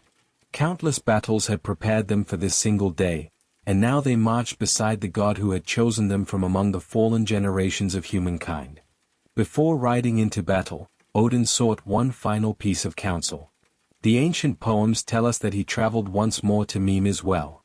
There, beside the waters for which he had sacrificed an eye so long ago, he consulted the wisdom that had guided him throughout his life. The sources do not reveal what passed between them, only that Odin departed knowing his fate remained unchanged. He did not turn away. That choice may be one of the most remarkable aspects of his story. The ruler of the gods entered the final battle fully aware that he would not survive it. Unlike many heroes who fight believing they might prevail, Odin rode forward knowing that no hidden victory awaited him personally. Around him, the armies assembled. From the east came giants whose ancestors remembered the earliest days of creation. From the sea rose Jormungandr, sending towering waves across the land. Loki returned to lead the enemies of Asgard after breaking free from the punishment that had bound him for so long. Behind them advanced countless other beings whose names had echoed through prophecy for ages. Above them all strode Fenrir. The wolf's chains were gone at last. Gleipnir, the impossible ribbon forged from things that could scarcely exist, had fulfilled its purpose for countless years. But now destiny had reached the point no binding could delay any longer. The creature whom Odin had feared since his youth walked freely beneath a darkened sky, searching for the god whose life had been shaped by the effort to prepare for this very meeting. The battle that followed was unlike any conflict described elsewhere in mythology. This was not a struggle for territory, wealth, or revenge. It was the final collision between the forces that had shaped the world since its beginning. Every ancient promise, every forgotten oath, every prophecy carried across generations converged upon this single field. Odin rode at the front of the gods. Upon Sleipnir's 8 swift legs, he advanced with Gungnir held firmly in his hand. Around him marched the Einherjar, the countless warriors he had gathered through the centuries. Behind them stood the gods who had shared his victories, his losses, and the long burden of preparing for a future none of them had wished to face. There was no uncertainty left. The time for searching had ended. No further wisdom remained to uncover. Every sacrifice Odin had made throughout his life had already yielded whatever understanding it could offer. What remained now was not a question of knowledge, but of resolve. Across the battlefield, Fenrir saw him. The great wolf moved with terrifying speed despite his immense size. His jaws stretched impossibly wide, the upper reaching toward the heavens while the lower seemed to scrape across the earth itself. Fire blazed from his eyes, and every step shook the ground beneath him. The old prophecy unfolded exactly as it had long foretold. Odin did not retreat. He lowered Gungnir and charged directly toward the creature whose name had haunted him since the day the gods first learned of Loki's children. It was the confrontation he had tried to prepare for through wisdom, diplomacy, sacrifice, and planning. Yet when the moment finally arrived, there remained only courage. The outcome lasted but an instant. Fenrir lunged forward with overwhelming force. Neither Sleipnir's unmatched speed nor Odin's legendary skill could overcome the destiny that had shadowed his entire existence. The wolf caught the Allfather within his immense jaws and swallowed him. The ruler of the gods was gone. 4 generations of listeners, this has remained one of the most striking moments in all of Norse mythology. Odin, the seeker of wisdom, the master of runes, the king who had sacrificed more than any other for understanding, did not escape the future he had foreseen. His knowledge had never promised immortality. It had only allowed him to meet his fate with open eyes. Yet the story did not end with his death. Almost immediately, Odin's son Vyr stepped forward to avenge his father. Silent throughout many of the earlier myths, Vyr had long been preparing for this very moment. Wearing the extraordinary shoe fashioned from the scraps of leather discarded by generations of shoemakers, he planted one foot upon Fenrir's lower jaw and seized the upper with both hands. With immense strength, he forced the jaws apart. The wolf who had devoured Odin was finally slain. Even in death, the Allfather's struggle had not been entirely without consequence. The son survived the father, and the battle against chaos continued, carried onward by a new generation as the ancient world reached its final moments. As the battle raged on, the fate of the other gods unfolded with the same tragic certainty. Thor confronted Jormungandr, the immense serpent that encircled the world. Their rivalry stretched back through many earlier tales, and now it reached its inevitable conclusion. The thunder god struck the monster down with Mjolnir, yet after taking only a few more steps, he collapsed beneath the serpent's deadly venom. Freyr faced the fire giant Surtur. Long before Ragnarok, Freyr had given away his enchanted sword in exchange for love, believing that some sacrifices were worth making despite their cost. On the final battlefield, that earlier choice returned to shape his destiny. Fighting bravely without the weapon that had once been his greatest advantage, he fell before Surtur's flaming blade. Tyr met the Hound Garm. The guardian of the underworld had broken free from his bonds as the old order collapsed. The one-handed god and the monstrous hound fought with equal determination until both received mortal wounds. Neither survived the encounter. Heimdall sought out Loki. Few rivalries had influenced the history of the gods as deeply as theirs. Heimdall, the vigilant guardian who had watched over the Rainbow Bridge since the earliest days, finally met the master of deception in single combat. Their struggle ended as so many others did during Ragnarok. Each struck the other down, and both perished upon the battlefield. Then Surtur advanced across the ruined world. Carrying the blazing sword that shone brighter than the sun itself, the ancient fire giant fulfilled the role foretold in the oldest prophecies. Flames spread across the land, consuming forests, mountains, fields, and halls alike. Even the mighty branches of Yggdrasil seemed surrounded by the glow of a fire unlike any that had burned before. At last, the old world came to an end. To many modern readers, this appears to be a story of complete destruction. Yet the Norse imagination rarely treated endings as absolute. Just as the world had once emerged from the body of Ymir, the myth suggests that creation itself moves in cycles, where loss prepares the ground for renewal. When the flames finally faded, the earth did not remain empty. From the sea, a new world slowly rose. Green fields appeared once more where ash had settled. Rivers flowed again beneath a clear sky. The devastation of Ragnarok had not erased existence forever. Instead, it had cleared the way for another beginning, one that would grow from the memory of everything that had come before. In that quiet landscape, a handful of survivors emerged. Among them were Vyr and Vali, sons of Odin who had endured the final battle. Thor's sons, Moi and Magni, also survived and inherited Mjolnir, carrying forward the legacy of their father. Balder and Hr were set to return from the realm of the dead, reconciled after the tragedy that had once divided them, ready to inhabit the renewed world together. The closing scenes of Odin's story are remarkably quiet. After countless battles, sacrifices, and journeys across the 9 worlds, the figure who had dominated so much of the old mythology was gone. He did not return to rule the renewed earth. Unlike Balder, whose fate included a future homecoming, Odin remained part of the age that had passed away.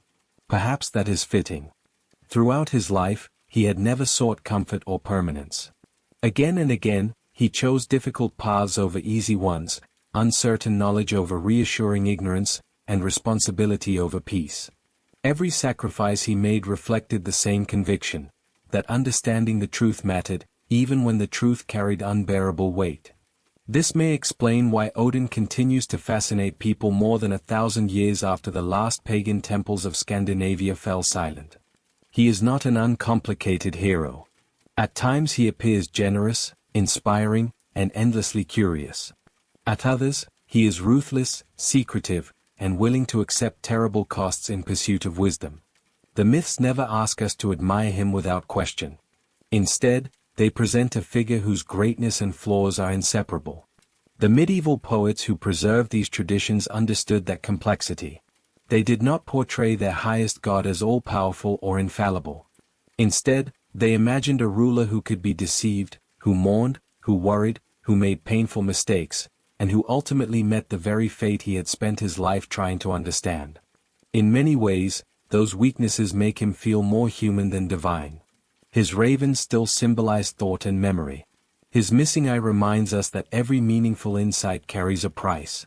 The runes evoke the belief that wisdom demands patience and sacrifice. Even his endless wandering reflects an idea that remains surprisingly familiar today, that learning is not a destination but a lifelong journey. Perhaps that is the quiet lesson hidden beneath the old stories. No amount of knowledge can remove uncertainty from life. No preparation can guarantee that every loss will be avoided. Yet ignorance has never offered protection either. Odin chose to face an uncertain future with open eyes, accepting that courage sometimes means continuing the search even when the answers cannot change the outcome. As you imagine the winds moving softly through the branches of Yggdrasil one final time, it becomes easier to understand why these ancient stories endured for so many centuries. They were never only about gods, giants, or distant worlds. They were about curiosity in the face of mystery, resilience in the presence of loss, and the quiet determination to keep seeking wisdom, even when the road ahead disappears into the mist. And somewhere beyond that mist, the old wanderer continues his endless journey, reminding every generation that the search for understanding may be the greatest adventure of all. Even after the conversion of Scandinavia to Christianity, Odin did not disappear overnight.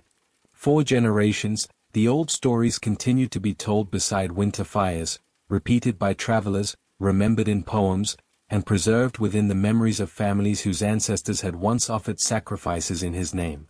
The gods no longer received worship as they once had, but they endured as part of a cultural inheritance that refused to fade. Much of what we know today survived because medieval Icelandic scholars chose to record traditions that otherwise might have vanished forever. Without those manuscripts, the voices of the old poets would have been largely lost. The Poetic Edda preserved verses whose origins reached back into the Viking Age, while the Prose Edda gathered myths, explanations, and poetic traditions that allow modern readers to glimpse a world that had already begun to disappear. Even so, many mysteries remain. The surviving texts are fragments of a much older tradition that had been passed from one generation to the next by memory rather than by writing. Countless stories were almost certainly forgotten. Others survive only in brief references, leaving historians to wonder how much has been lost to time. Perhaps that uncertainty is appropriate.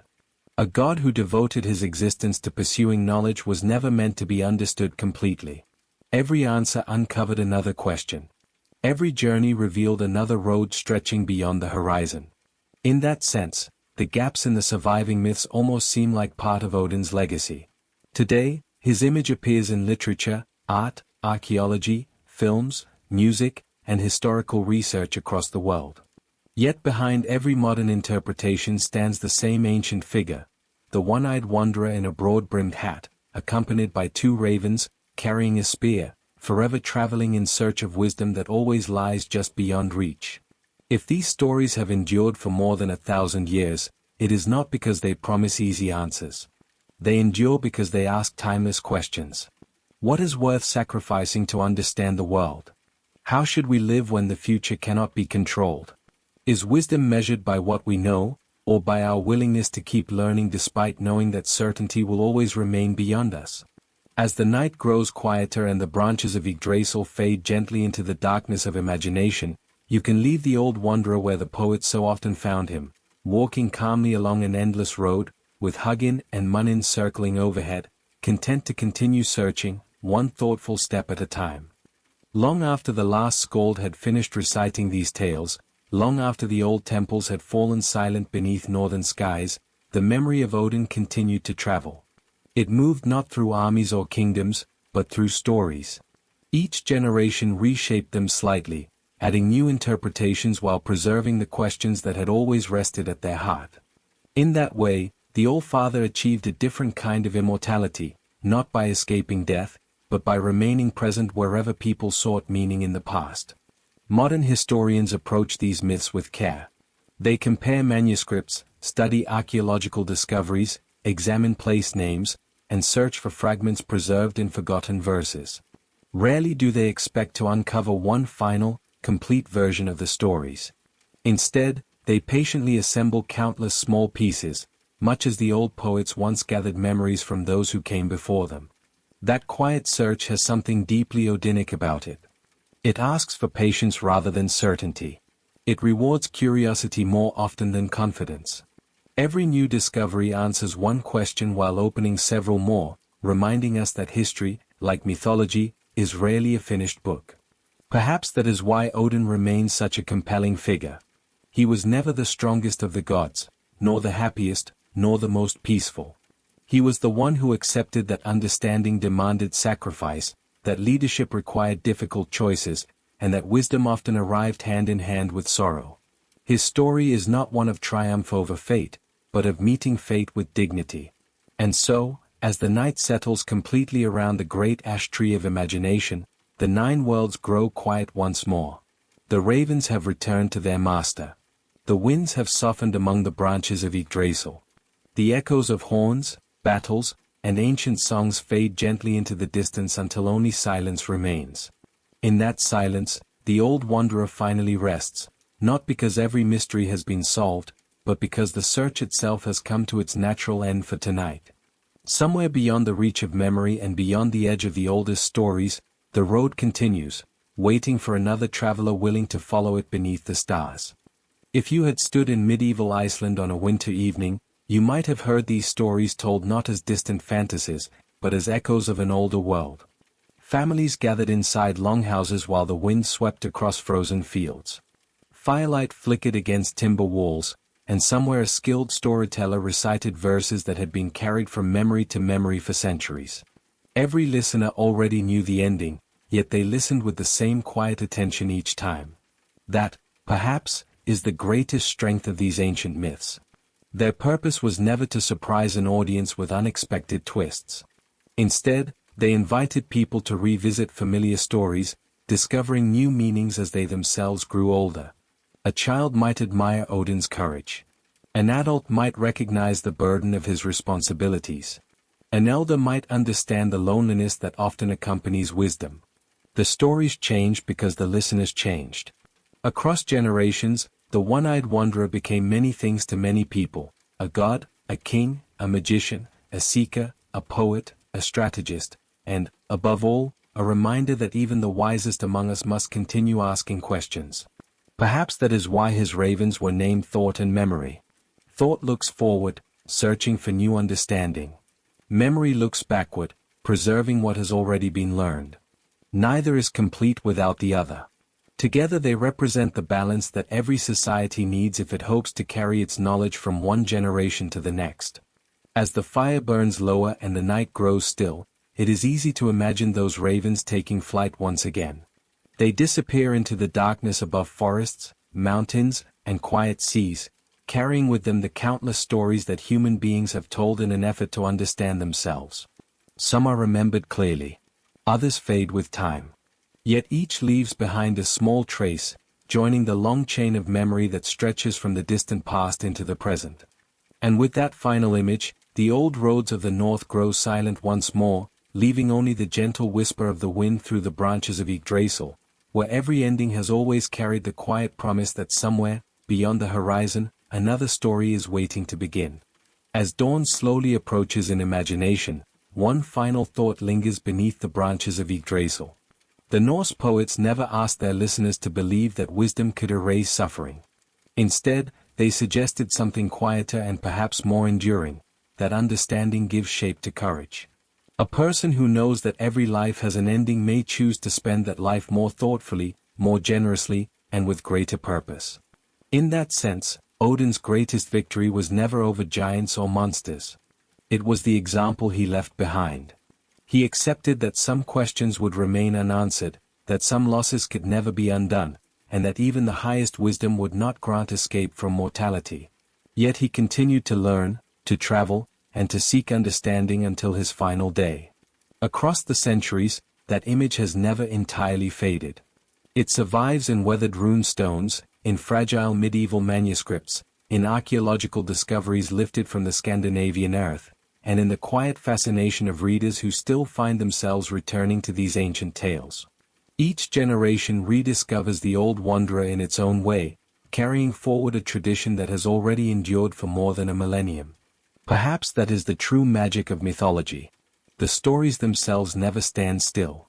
They cross oceans, languages, and centuries, finding new listeners who bring their own hopes, fears, and questions.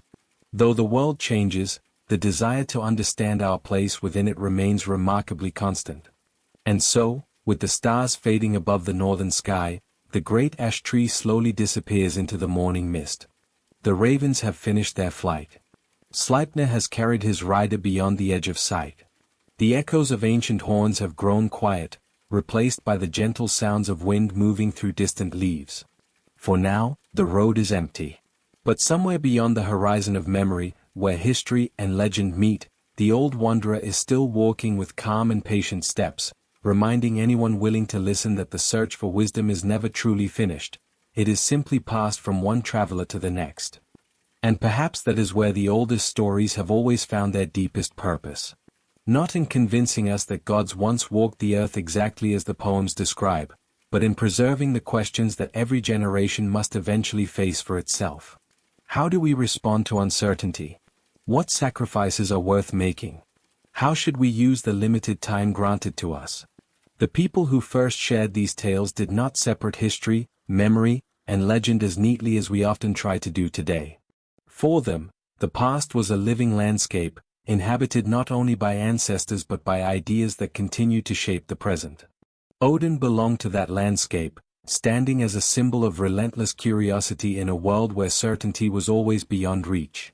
Even now, the surviving manuscripts leave us with countless mysteries. We do not know every poem that was once sung. We cannot recover every story that disappeared before it was written down. Many traditions were almost certainly lost forever, carried away with the voices of storytellers whose names history never recorded. Yet there is something strangely comforting about those missing pieces. They remind us that the past, like the night sky, is filled with places our eyes cannot completely reach. We see enough to recognize its beauty, enough to appreciate its depth, but never enough to claim that every mystery has been solved. So let your thoughts drift once more beneath the vast canopy of Yggdrasil. Imagine its branches stretching silently across the heavens, its roots reaching into hidden waters, its leaves stirred by a gentle northern breeze.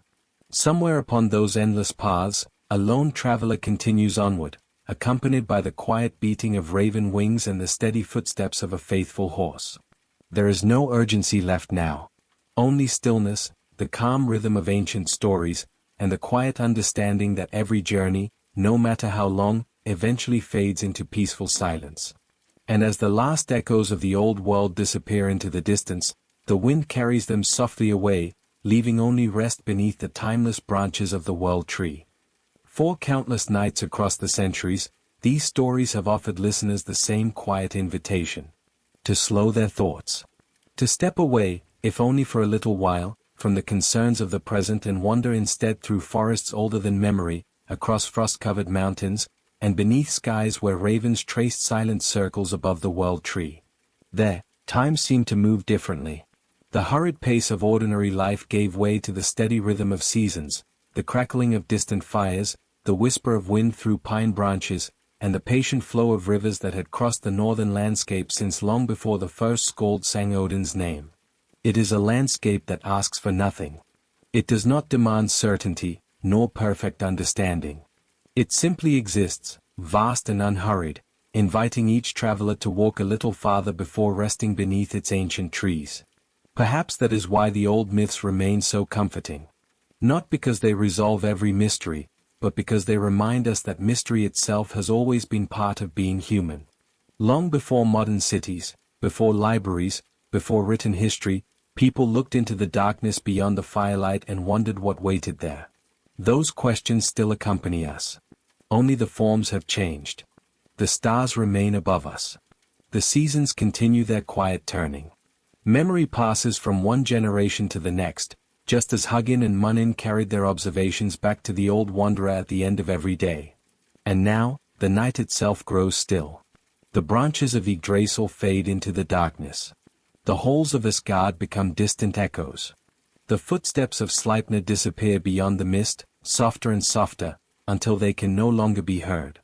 Nothing remains except the calm northern wind, moving gently through an endless forest where every story has found its place, every journey has reached its rest, and every listener is free to close their eyes beneath the timeless sky.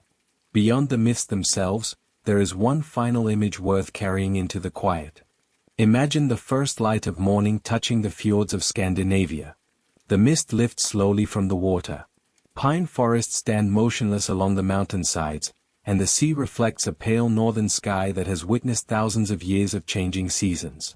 Long before these landscapes belonged to modern nations, they belonged to memory. People crossed those waters in wooden ships, climbed those valleys, gathered in great halls, and passed stories from one voice to another. Those voices have long since fallen silent, yet their words continue to travel farther than they could ever have imagined. Odin became one of those enduring voices. Whether understood as a god, a symbol, or a legendary figure shaped by centuries of storytelling, he represents something deeply familiar, the quiet determination to keep searching for understanding, even when every answer reveals another mystery waiting beyond it. That search belongs to no single age.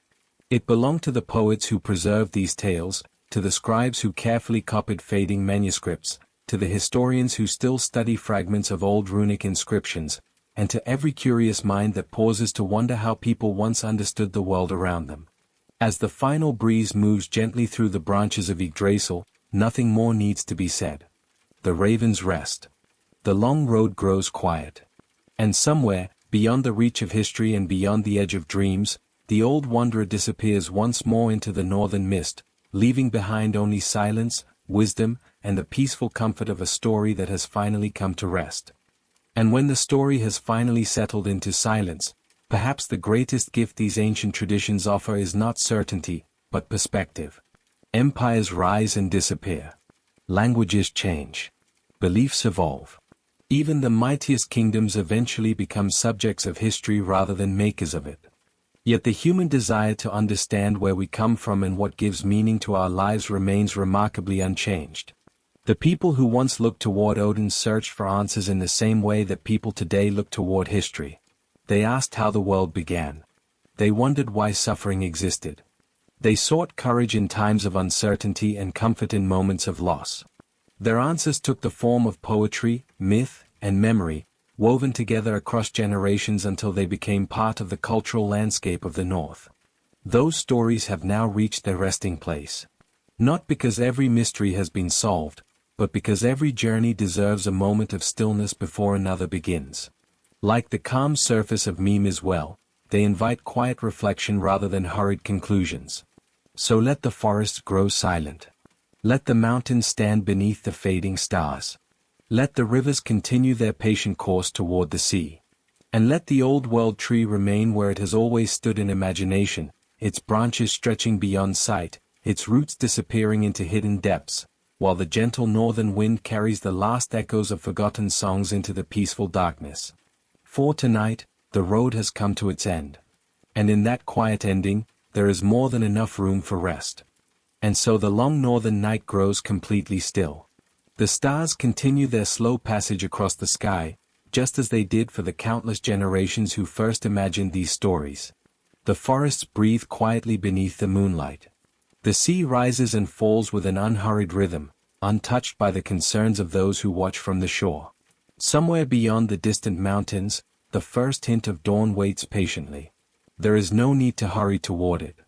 Night has its own wisdom. It invites reflection without demanding conclusions, allowing thoughts to drift as gently as mist across the surface of a silent fjord. Perhaps that is the greatest comfort hidden within the old tales. Even after the fall of gods and the ending of worlds, the stories never abandoned the idea that peace could return. Seasons would change again. New forests would grow. Rivers would continue their ancient paths to the sea, just as they always had. The same is true of memory. Some names fade. Others remain. Yet each generation leaves behind quiet traces for those who follow, adding another small thread to the endless tapestry of human history. Odin's journey became one such thread, woven into the imagination of the North and carried forward by voices that refused to let it disappear. Now those voices fade into silence. The fire has burned down to glowing embers. The ravens have folded their wings. The wind moves softly through the branches of Yggdrasil. And with nothing left to seek, nothing left to fear, and nowhere left to travel tonight, the old wanderer becomes part of the quiet landscape once more, leaving only the peaceful stillness of the ancient North to accompany you into restful sleep. Before we leave the Old North entirely, there is comfort in remembering that these stories were never meant to belong only to the past. They were carried from one generation to the next because they helped people make sense of long winters, uncertain futures, and the quiet mysteries that surrounded everyday life. Around a fire, beneath a roof of timber and turf, they offered companionship as much as explanation. Perhaps that is why they continue to speak to us today. Not because we expect to meet Odin on a forest path or hear the wings of Hugin and Munin overhead, but because the questions that filled those ancient halls remain surprisingly familiar. We still wonder what it means to live well, to face uncertainty with courage, and to leave behind something worthy of being remembered. The centuries have changed the world beyond recognition.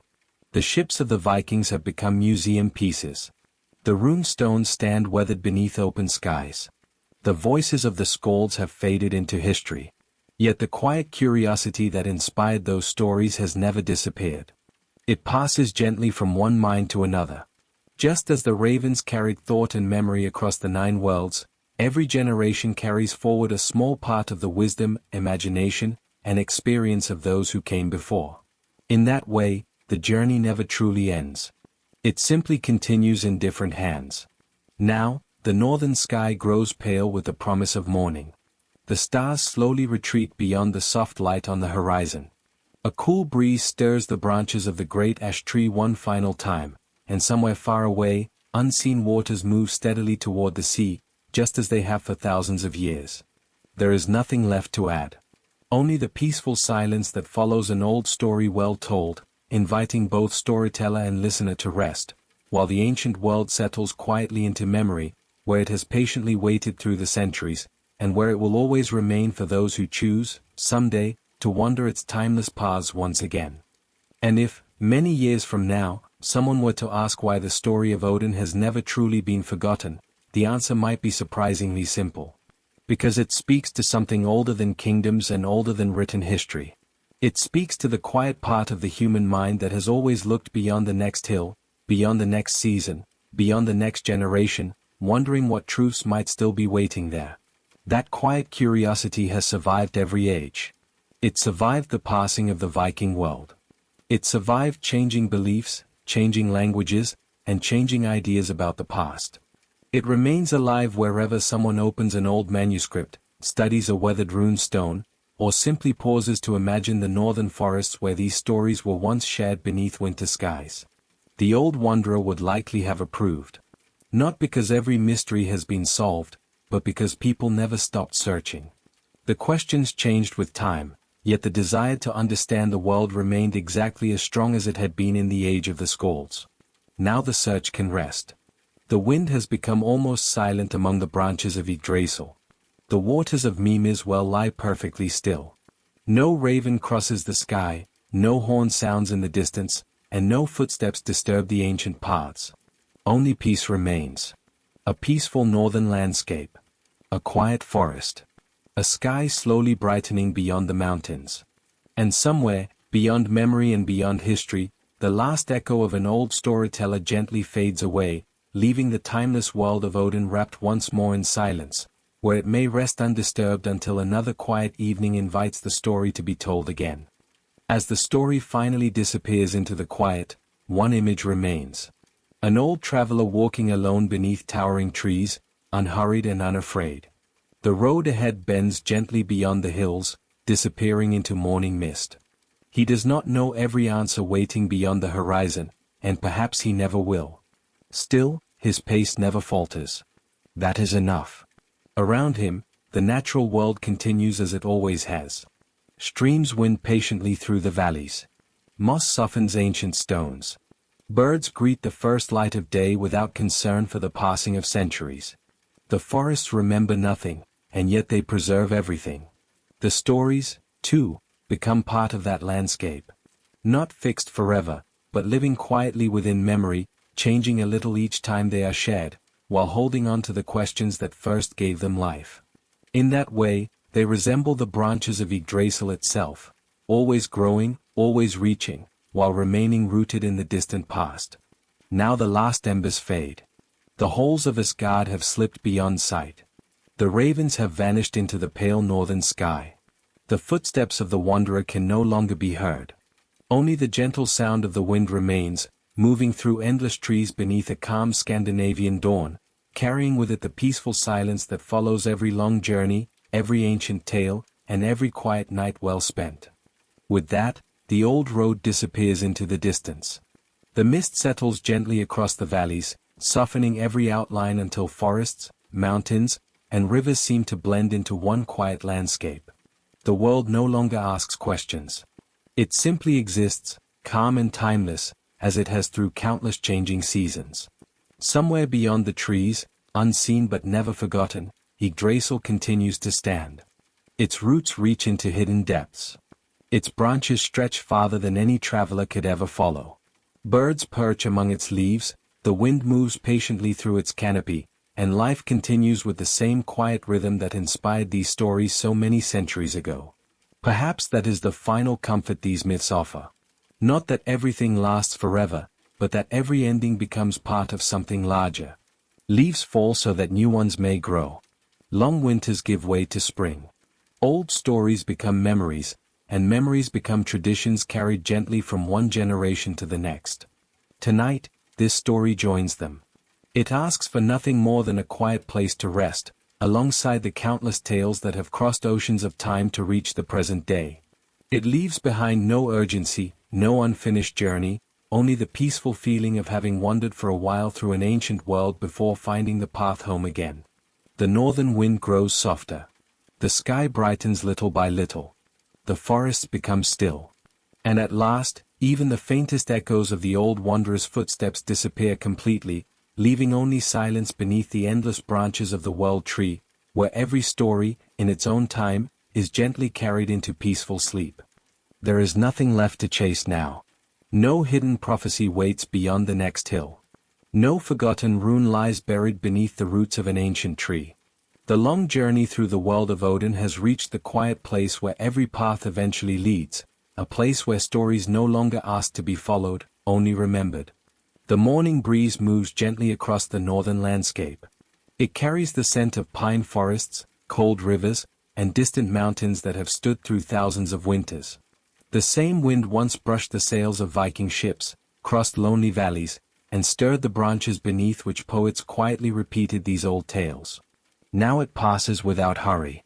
The forests remain still. The rivers continue their endless course.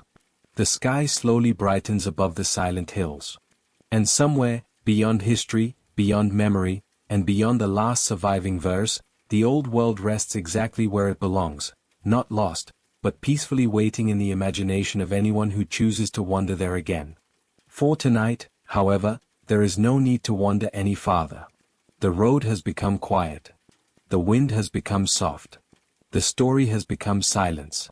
And in that silence, beneath the timeless branches of Yggdrasil, everything is finally at rest. The silence remains.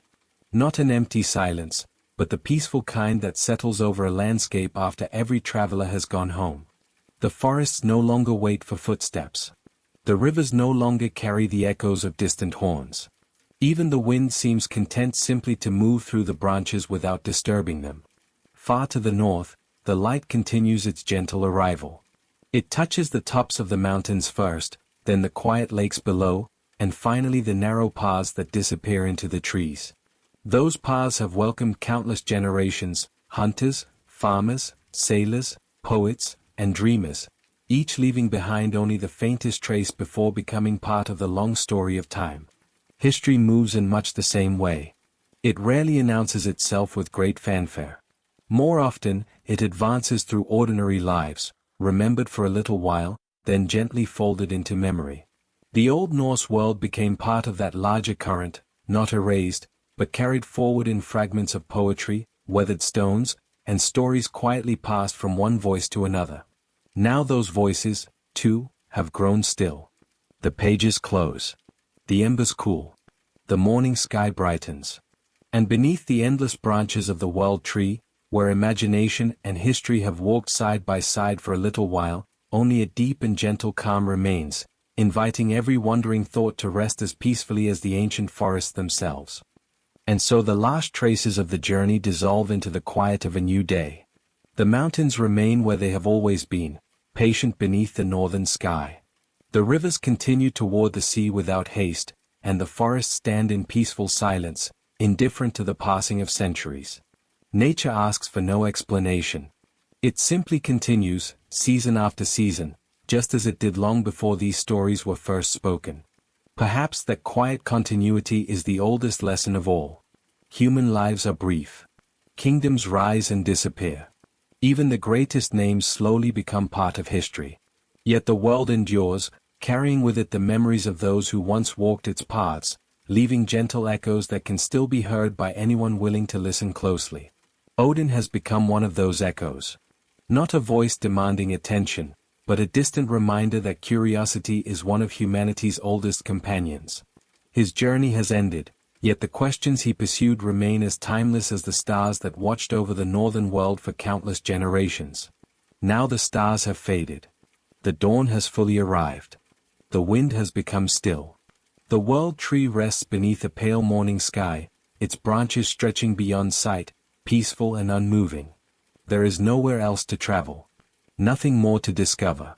Only the quiet comfort of an ancient story that has finally reached its natural resting place, leaving behind a landscape filled with calm, memory, and the gentle silence that belongs to the oldest forests of the north. The ancient north slips quietly beyond the horizon. Its snow-covered mountains, deep forests, and calm fjords become softer with distance, like memories gently fading after a peaceful dream. Nothing is hurried.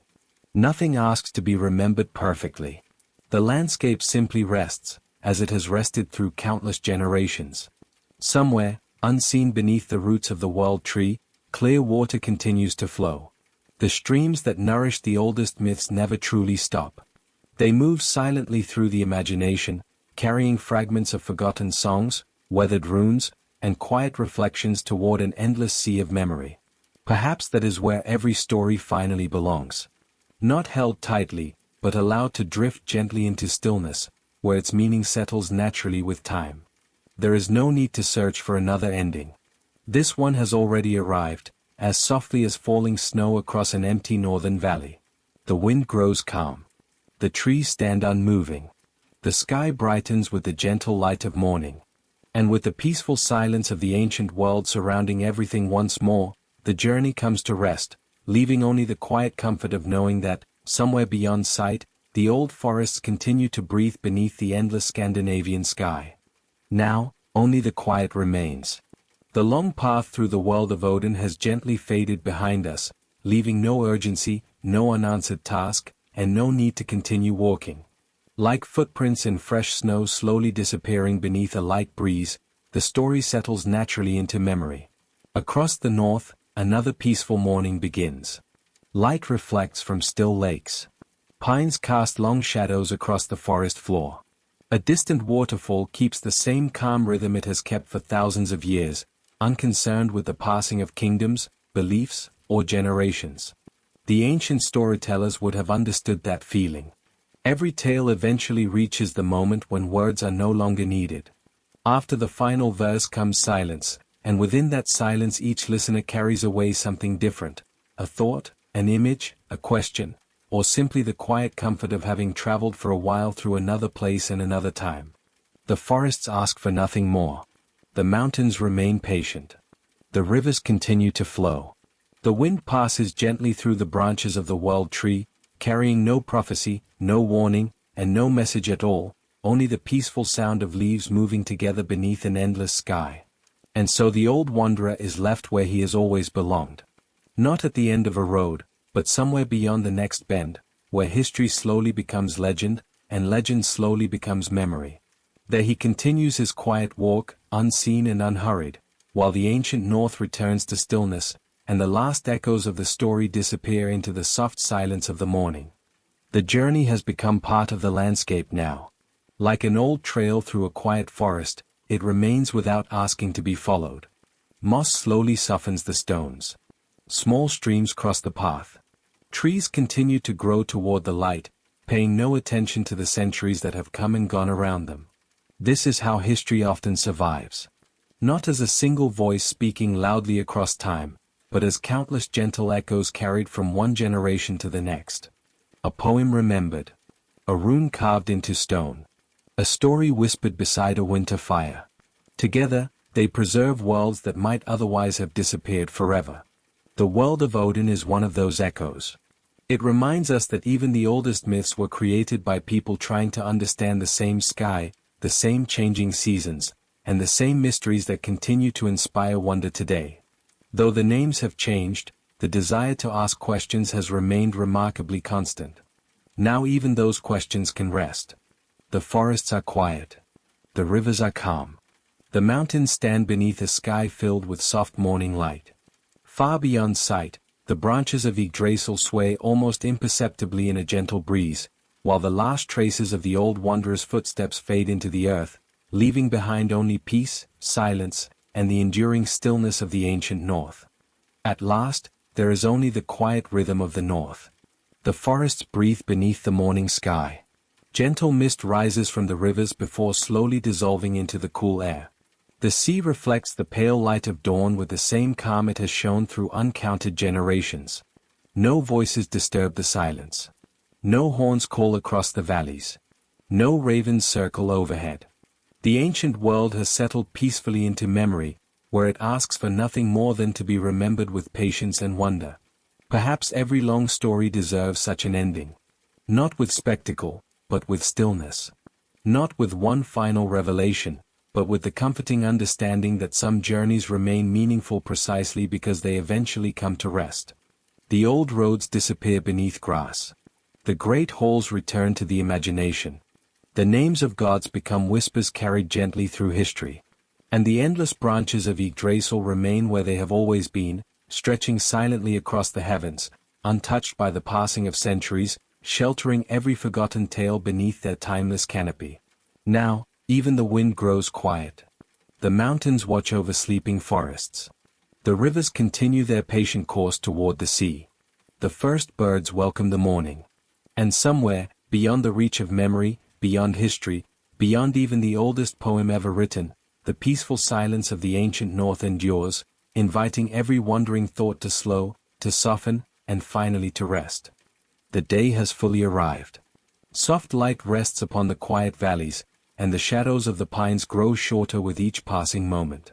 The waters of the fjords lie almost perfectly still, disturbed only by the gentle ripples created by a distant breeze. Nothing rushes.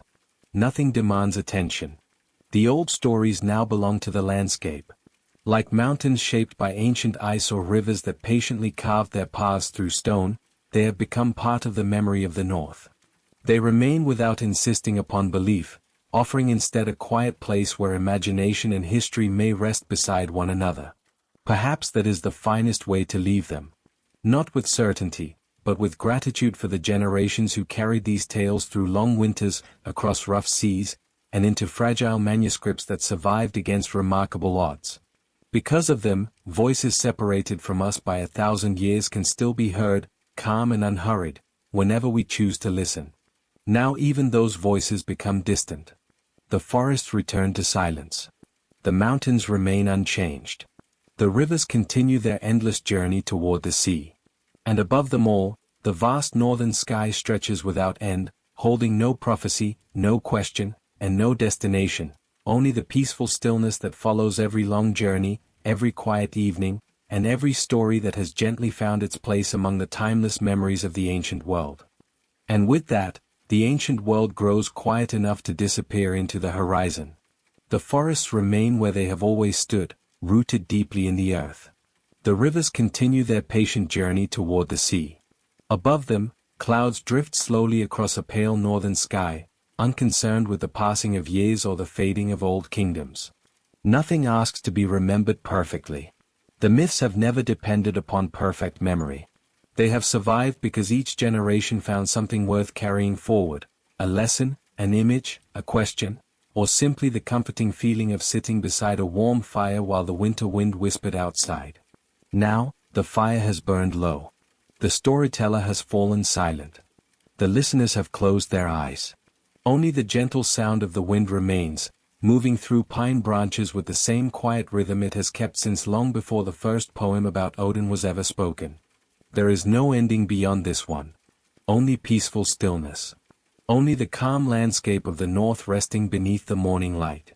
And somewhere, beyond every page, beyond every memory, and beyond every story ever told, the endless forest continues to breathe softly, inviting the world itself to rest in silence. The story has reached the place where all journeys eventually arrive. Not at a grand monument, nor at the end of a road marked on any map, but in the quiet space where memory gently settles. There, the voices of ancient poets fade without disappearing completely, becoming part of the background of history itself. The northern forests remain unchanged. They ask for no audience. They expect no applause. Through long winters and brief summers, they continue their patient existence beneath wide skies, just as they did when the first listeners gathered to hear tales of Odin, Thor, Freyja, and the great ash tree that held the worlds together. Those listeners are gone now. Their homes have vanished. Their kingdoms have become chapters in history. Yet their stories endure with remarkable calm, carried not by stone walls or royal decrees, but by the simple human habit of telling one more tale before the fire burns out. Now even that fire has become a bed of quiet embers. Its warmth lingers for a little while before gently fading into the cool air of the morning. Outside, the wind passes softly through pine branches, carrying no message and asking no question. There is only peace. Only stillness. Only the timeless silence of the northern landscape, where every river continues to flow, every mountain continues to stand, and every ancient story is finally free to rest beneath the endless branches of Yggdrasil. And so, without ceremony, the old world becomes part of the quiet. No final trumpet sounds. No great farewell is spoken. The forests simply continue to sway beneath the breeze, the rivers continue their endless journey to the sea, and the mountains keep their silent watch over the northern horizon, just as they have for thousands of years. The myths have returned to where they began. To memory. To imagination. To the peaceful space between history and legend, where they have always belonged. If, someday, another traveler chooses to follow these ancient paths once more, the stories will still be waiting with the same patient calm. The world tree will still spread its branches across the heavens. The ravens will still carry thought and memory. The old wanderer will still walk the endless road beyond the mist. But that journey belongs to another evening. For now, there is only the gentle light of morning touching the Scandinavian landscape, the quiet whisper of pine forests in the breeze, and the comforting stillness that follows a story whose final words have already been spoken. Everything else can rest. And so can you. There is nothing left to hold on to now. The questions have been asked. The roads have been walked. The ancient halls have grown quiet beneath the passing centuries, leaving only the gentle presence of memory, as calm and enduring as the northern landscape itself. Imagine one final breath of cool Scandinavian air. It carries the scent of pine, fresh water, and distant stone warmed by the first light of morning. A thin layer of mist drifts slowly across a peaceful lake, softening the outlines of the trees until earth and sky seem to meet without a boundary between them. The world is unhurried. No footsteps echo through the forest. No ships disturb the still waters. No voices rise from the old longhouses. Only the quiet rhythm of nature continues, exactly as it did long before these stories were first spoken and long after they became part of history. Perhaps that is where every ancient tale ultimately belongs. Not in the noise of endless retelling, but in the gentle silence that follows, where its images can rest peacefully within the imagination. There, the world tree needs no description, the ravens need no names, and the old wanderer asks for nothing more than another quiet horizon beyond the mist. Now even that horizon fades. The forests become distant. The mountains soften into light. The rivers disappear into the sea. And with the calm certainty that every journey has found its home, the ancient north settles completely into silence, leaving only peace, stillness, and the quiet comfort of a story that will always be waiting, whenever another peaceful night begins. And now, at last, the silence is complete. The old forests no longer wait for travelers. The rivers continue their endless journey without witness. Morning light settles softly across the mountains, revealing nothing new and disturbing nothing old. The world simply breathes, calm and patient, as it always has. The stories have become part of that quiet. Not forgotten, but gently folded into the memory of the landscape itself. Like smooth stones beneath clear water or ancient pines standing through countless winters, they remain without asking to be noticed. Somewhere beyond sight, a raven glides across the pale sky. Its wings make no sound. It carries no message. It is simply another part of the morning, moving with effortless grace above a land that has outlived kings, kingdoms, and even the names once spoken with reverence around great fires. There is comfort in that thought. Everything changes. Everything passes. And yet the world continues with remarkable gentleness, inviting each generation to pause for a while, to wonder, and then to rest. So let the mountains remain. Let the rivers flow. Let the forests sway quietly beneath the breeze. And let the ancient north, with all its stories, mysteries, and memories, fade peacefully into the distance, where it can remain undisturbed beneath the endless sky, waiting with infinite patience for another quiet evening, another curious listener, and another gentle journey through time. Nothing more needs to happen. The rivers will continue to flow whether anyone watches them or not. The forests will keep their quiet conversations with the wind. Snow will return to the mountains in winter, melt into streams in spring, and begin the ancient cycle once again, just as it has for countless generations. The old stories have found their place within that rhythm. They no longer belong to the noise of battle or the voices of kings. They belong to the peaceful cadence of memory, where time softens every sharp edge and leaves behind only the enduring shapes of wonder, curiosity, and quiet reflection. If you were to walk through those northern forests now, you would hear only ordinary sounds. The rustle of leaves. The distant call of a bird. The gentle movement of water over smooth stones. Nothing would reveal that poets once imagined gods traveling these same landscapes, except perhaps the feeling that some places carry a silence older than words themselves. And perhaps that feeling is enough. Not every mystery asks to be solved. Some simply invite us to sit beside them for a while before continuing on our way. Now the path disappears into the morning light. The mist has lifted. The air is still. The branches of the world tree fade gently into imagination once more. And with the quiet patience that belongs to the oldest forests on earth, the ancient north rests peacefully, carrying its stories not in sound, but in silence. The last trace of the journey settles as gently as morning dew upon the northern earth. Nothing asks to be remembered with perfect accuracy. Nothing insists upon one final lesson. The forests remain patient, the rivers continue their quiet course, and the mountains keep their silent watch beneath a sky that has witnessed far more than any single lifetime could ever contain. The old storytellers would likely have smiled at such an ending. For them, a story was never truly finished. It simply became part of memory, waiting patiently until another evening, another fire, and another listener invited it back into the world. Between those moments, it rested peacefully, like seeds beneath winter snow awaiting another season. That is where this story now belongs. Among quiet memories. Among ancient forests. Among gentle winds that carry no urgency and no sorrow. Only the calm assurance that every journey has reached exactly the place where it was always meant to arrive. The light grows warmer. The mist disappears. The northern landscape stretches peacefully beneath the open sky. And beyond every mountain, beyond every river, beyond every page that has quietly turned throughout the night, there is only stillness. A stillness that asks for nothing. A stillness that changes nothing. A stillness that simply welcomes rest. And there, beneath the timeless silence of the north, the story finally becomes one with the landscape that inspired it, leaving behind only peace, quiet, and the gentle comfort of a world that will always remain waiting in the imagination, whenever another calm night begins. The silence has become complete, as gentle and enduring as the northern horizon itself. There is no longer a path to follow, no hidden valley waiting to be explored, and no forgotten hall beyond the next ridge.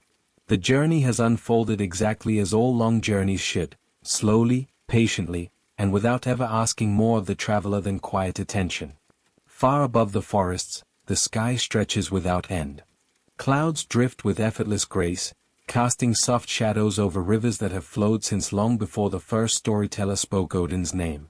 The pines sway almost imperceptibly, and the lakes reflect the morning light so perfectly that earth and sky seem to become one. Nothing interrupts the stillness. The old gods have become memories. The old poems have become whispers. The old roads have disappeared beneath grass, moss, and the passing of centuries. Yet none of them are truly gone.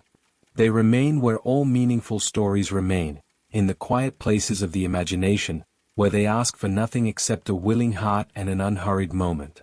There they can rest indefinitely, as peaceful as the forests that inspired them. Now the breeze grows softer still. The branches of the world tree fade beyond sight. The last echo of raven wings dissolves into the morning air. And the ancient north, with all its mysteries, wisdom, and quiet beauty, settles gently into perfect silence, where it may rest undisturbed until another evening, another dream, and another storyteller softly invites it back into the light. And so the story leaves us exactly where every peaceful journey hopes to end. Not with excitement, not with urgency, but with the comforting feeling of having wandered through another age before quietly returning home. The ancient north remains behind, wrapped in soft morning light, while its forests, mountains, and rivers continue their timeless rhythm without asking to be remembered. The wind moves gently across the landscape. It passes over weathered stones that have witnessed countless seasons, through pine forests whose roots reach deep into the earth, and across still waters that mirror the pale Scandinavian sky. Everything is calm. Everything belongs exactly where it is. Perhaps that has always been the quiet wisdom of these old stories. Worlds may begin and end. Great rulers may rise and fall. Even the gods themselves may pass into legend. Yet nature continues with patient certainty, reminding us that peace often survives where noise cannot. Now there are no more roads to follow. No more questions to ask. No more distant horizons waiting beyond the mist. Only the quiet presence of the northern landscape, resting beneath an endless sky, while the memory of the old wanderer gently dissolves into the same silence from which his story first emerged. And in that silence, with the forests breathing softly beneath the morning light, the journey comes peacefully to its final rest. There is nowhere else to arrive. The long road has faded into the distance, and with it the sound of every footstep that once crossed the ancient north.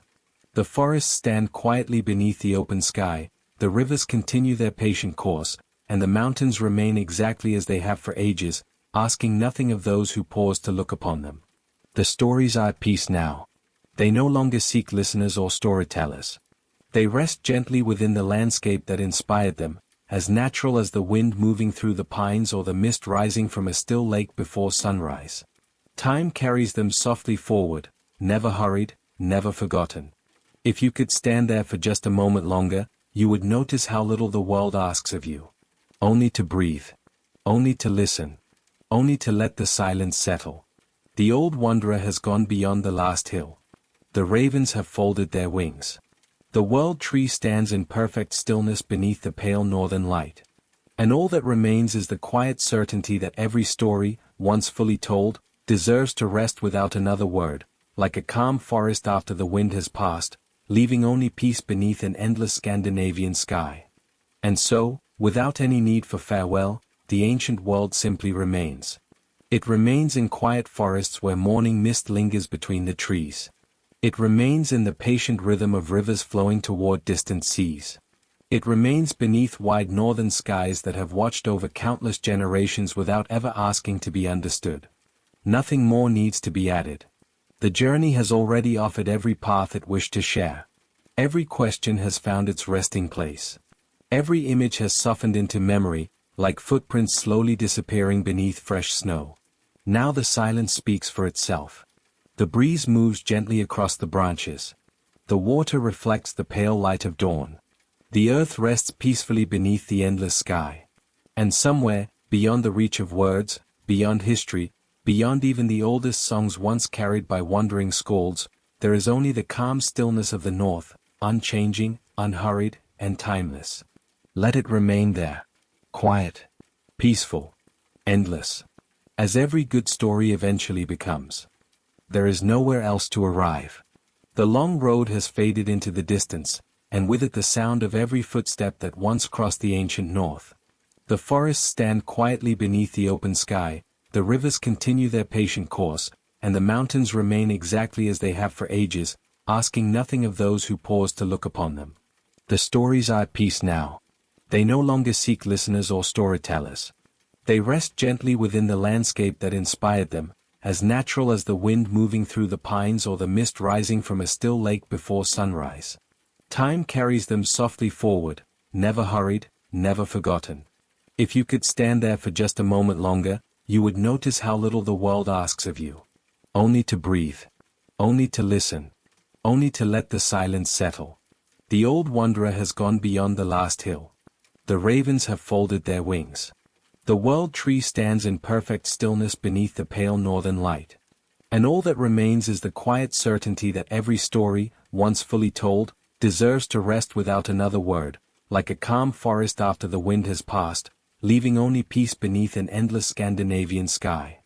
The quiet remains, untouched by time. The forests do not know that centuries have passed. The rivers do not count the generations that have come and gone.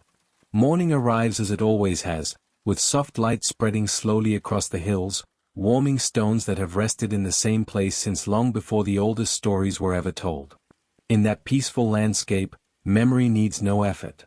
It drifts as naturally as clouds across the northern sky, carrying with it fragments of forgotten songs, distant laughter from old halls, and the quiet footsteps of travelers whose names have long since dissolved into history.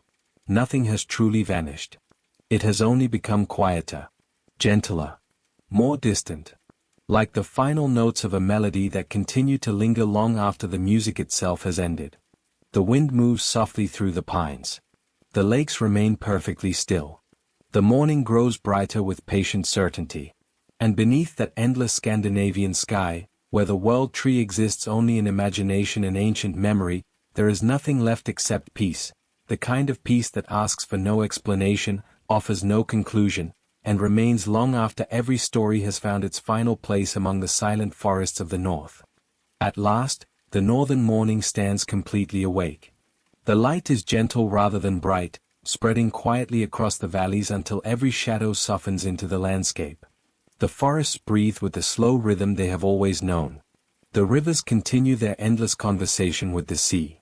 Nothing has changed, and yet everything feels peacefully renewed. The old myths ask for nothing more. They have returned to the place where they have rested for centuries, between memory and imagination, where history quietly meets storytelling. There they remain, neither demanding belief nor insisting upon certainty, but simply waiting with patient calm for anyone who wishes to walk beside them again. For now, though, the road is empty. No traveler approaches from the distant hills. No raven crosses the silent sky. No voice rises from the old halls. Only the quiet music of the natural world continues, unchanged by the passing of generations. The breeze carries the scent of pine and fresh water. The mountains watch without speaking. The lakes reflect the pale sky as smoothly as polished glass. And somewhere beyond every map, beyond every manuscript, beyond every memory that has survived the passing of time, the ancient North rests exactly as it always has, still, peaceful, and unhurried. Let it remain there. Let the silence deepen. Let the morning unfold at its own gentle pace. And let this long journey finally settle into the same timeless calm that has always lived beneath the endless branches of Yggdrasil, where every story, once lovingly told, finds its quiet home at last. Now there is only the landscape. The story has gently stepped aside, leaving the forests, mountains, and quiet waters to speak in their own timeless way. No narrator is needed. No final explanation remains. The ancient North simply exists beneath the broad morning sky, peaceful as it has always been. The trees sway almost imperceptibly. A cool breeze passes through their branches before drifting toward distant valleys where rivers continue their patient journey to the sea. The sound is so soft that it seems less like movement and more like silence itself taking a slow, steady breath. Every season will return in its time. Snow will fall across the hills. Spring will awaken the forests. Summer will brighten the long northern days. Autumn will scatter golden leaves across forgotten paths. Long after names have faded, those quiet cycles will continue exactly as they always have. And somewhere within that endless rhythm, the memory of the old stories will remain, not demanding to be heard, only waiting with infinite patience, like the calm reflection of mountains upon an undisturbed lake. The wind grows softer. The water grows still. The morning grows brighter. And beneath the endless northern sky, where history slowly becomes memory and memory gently becomes peace, everything finally comes to rest.